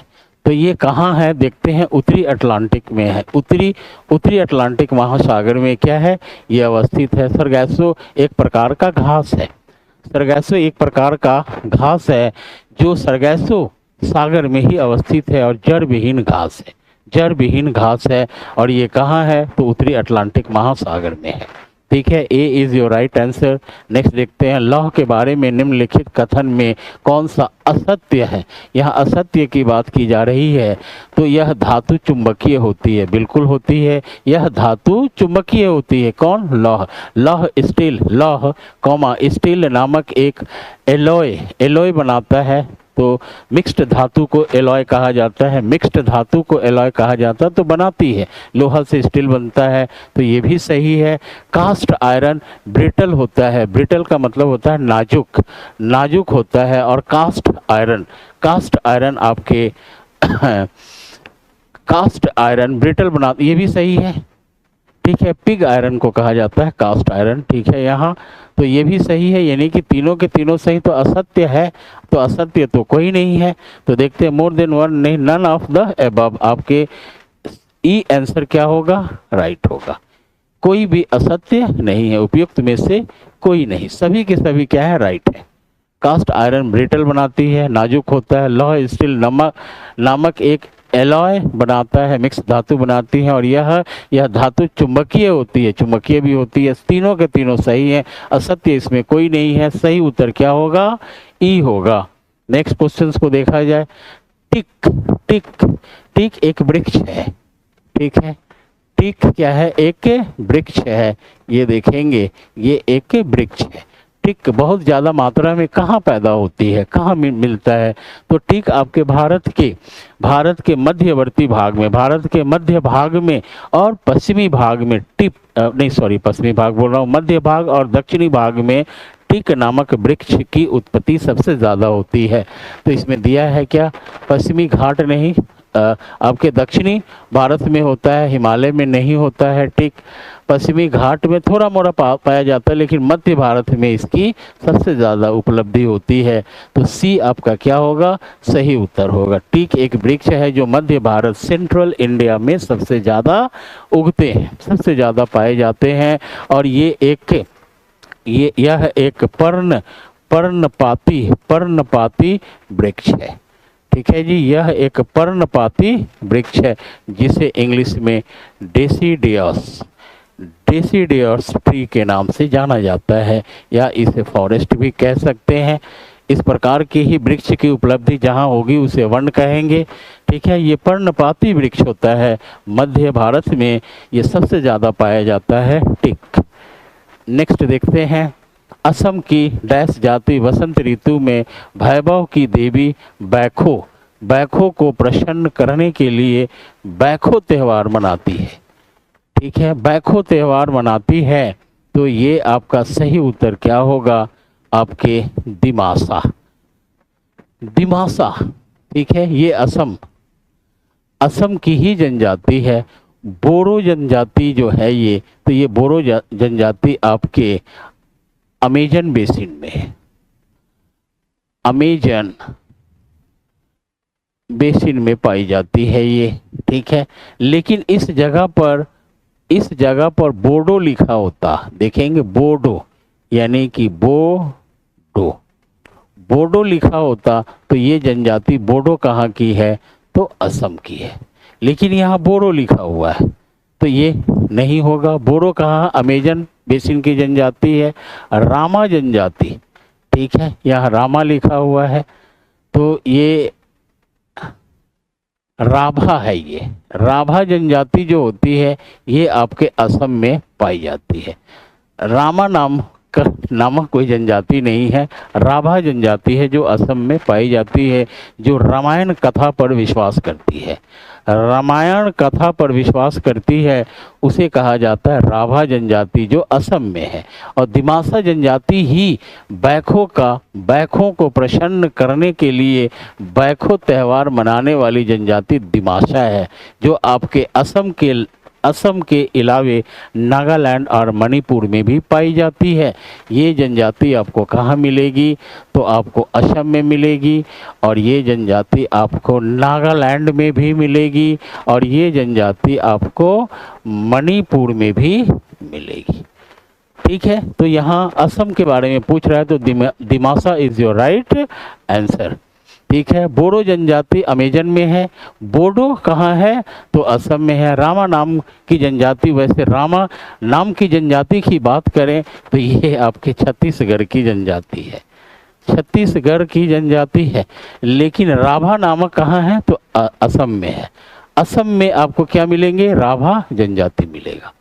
ठीक है, दो यहाँ उल्टा कर दिया गया है तो आप लोग के लिए दिक्कत होगी, लेकिन हमें तो जानकारी होता है ना कि कौन कहाँ की जनजाति है, तो आपको यहाँ क्लियर कर दिया गया। ठीक है जी, और ये जो दिमासा जनजाति है सिर्फ असम में ही नहीं, असम, नागालैंड और मणिपुर में पाई जाती है। इसके सही उत्तर क्या होंगे, ए होंगे। नेक्स्ट देखते हैं, निम्नलिखित में कौन सा भारतीय शहर निम्नतम भूकंपीय क्षेत्र में, निम्नतम भूकंपीय क्षेत्र में है, तो श्रीनगर। ये तो एकदम बहुत ज़्यादा भूकंप आता है, दिल्ली में भी भूकंप आता है, बहुत ज़्यादा दूर नहीं है हिमालय से। लेकिन रायपुर आपके निम्नतम में आएगा क्योंकि रायपुर थोड़ा दूर है, तो सही उत्तर आपके क्या होंगे, रायपुर। ठीक है जी, रायपुर। नेक्स्ट देखते हैं, छत्तीसगढ़ के रायपुर है ना, ये छत्तीसगढ़। तो यहाँ पर बात हो रही है कि इनमें से सबसे कम कहाँ आएगा, तो रायपुर में आएगा जो छत्तीसगढ़ में है। B is your right answer. Next देखते हैं, एक स्विच बंद हो गया। विश्व वन्य जीव कोष का प्रतीक है, वन्य जीव कोष का प्रतीक यहाँ देखेंगे, विश्व वन्य जीव कोष का प्रतीक है, तो ये है लाल पांडा, लाल पांडा।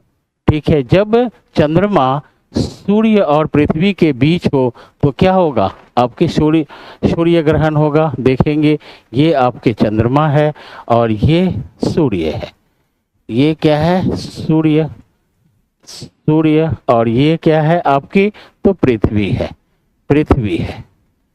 ठीक है, ये पृथ्वी है, तो इसे कहेंगे क्या, तो सूर्य ग्रहण।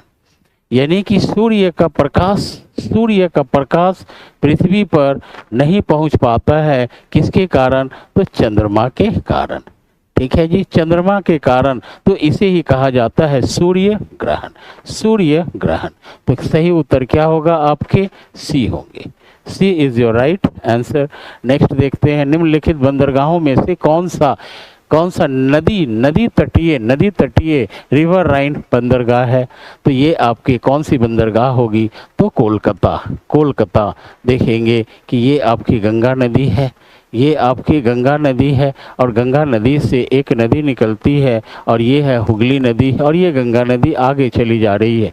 ये देखेंगे हुगली नदी, और हुगली नदी के ही तट पर आपके क्या है? तो बंदरगाह है, और इस बंदरगाह को कहा जाता है कोलकाता बंदरगाह, और इसे ही नदीय बंदरगाह के नाम से जाना जाता है। और ये हमारे प्रमुख है बंदरगाहों में से एक है। प्रमुख बंदरगाह कितने हैं? तो 13 हैं। देखेंगे प्रमुख बंदरगाह कितने हैं? तो 13 हैं। तो 13 में से एक प्रमुख बंदरगाह कोलकाता बंदरगाह है, जो आपके नदी पर देखेंगे, ये नदी के तट पर स्थित है, और इसे हुगली नदी के नाम से जाना जाता है। ये हुगली नदी है। ठीक है जी। नेक्स्ट क्वेश्चन लास्ट होगा। ये देखेंगे, सूची 1 सूची 2 से सुमेलित कीजिए तथा नीचे दिए गए गुट से सही उत्तर चुनिए। तो ये सब घास के मैदान है, इधर आपके महाद्वीप दिया गया है। तो लानोज घास के मैदान आपको कहाँ मिलेगा? तो दक्षिणी अमेरिका में। दक्षिणी अमेरिका के आपके वेनेजुएला नामक देश में आपको लानोज घास का मैदान मिलेगा, जो उष्णकटिबंधीय घास का मैदान है। स्टेपीज घास का मैदान आपको कहाँ मिलेगा? तो ये यूरोप में मिलेगा, यूरोप के यूक्रेन में। ठीक है, ये यूरोप के यूक्रेन में मिलेगा, और ये आपके वेनेजुएला में मिलेगा, वेनेजुएला देश में मिलेगा। प्रेरीज की बात करें तो उत्तरी अमेरिका के कनाडा एंड यूएसए देश में मिलेगा। ठीक है। वर्ल्ड की बात करें तो ये हो जाएगा अफ्रीका, यानी कि ये कहाँ मिलेगा? तो साउथ अफ्रीका देश में मिलेगा। ठीक है। तो सही उत्तर देखते हैं, ए का 4, बी का 3, सी का 1 एंड डी का 2, यानी आपके सही उत्तर क्या होंगे? ए होंगे। ठीक है। सी का 1 प्रेरिस उत्तरी अमेरिका, ये गलत हो जा रहा है। डी का 1 यानी डी का 1, तो आपके सही उत्तर क्या होंगे? ए होंगे। ए इज योर राइट आंसर। ठीक है जी। यहाँ आपके 110 यानी कि 40 क्वेश्चन सॉल्व किए गए।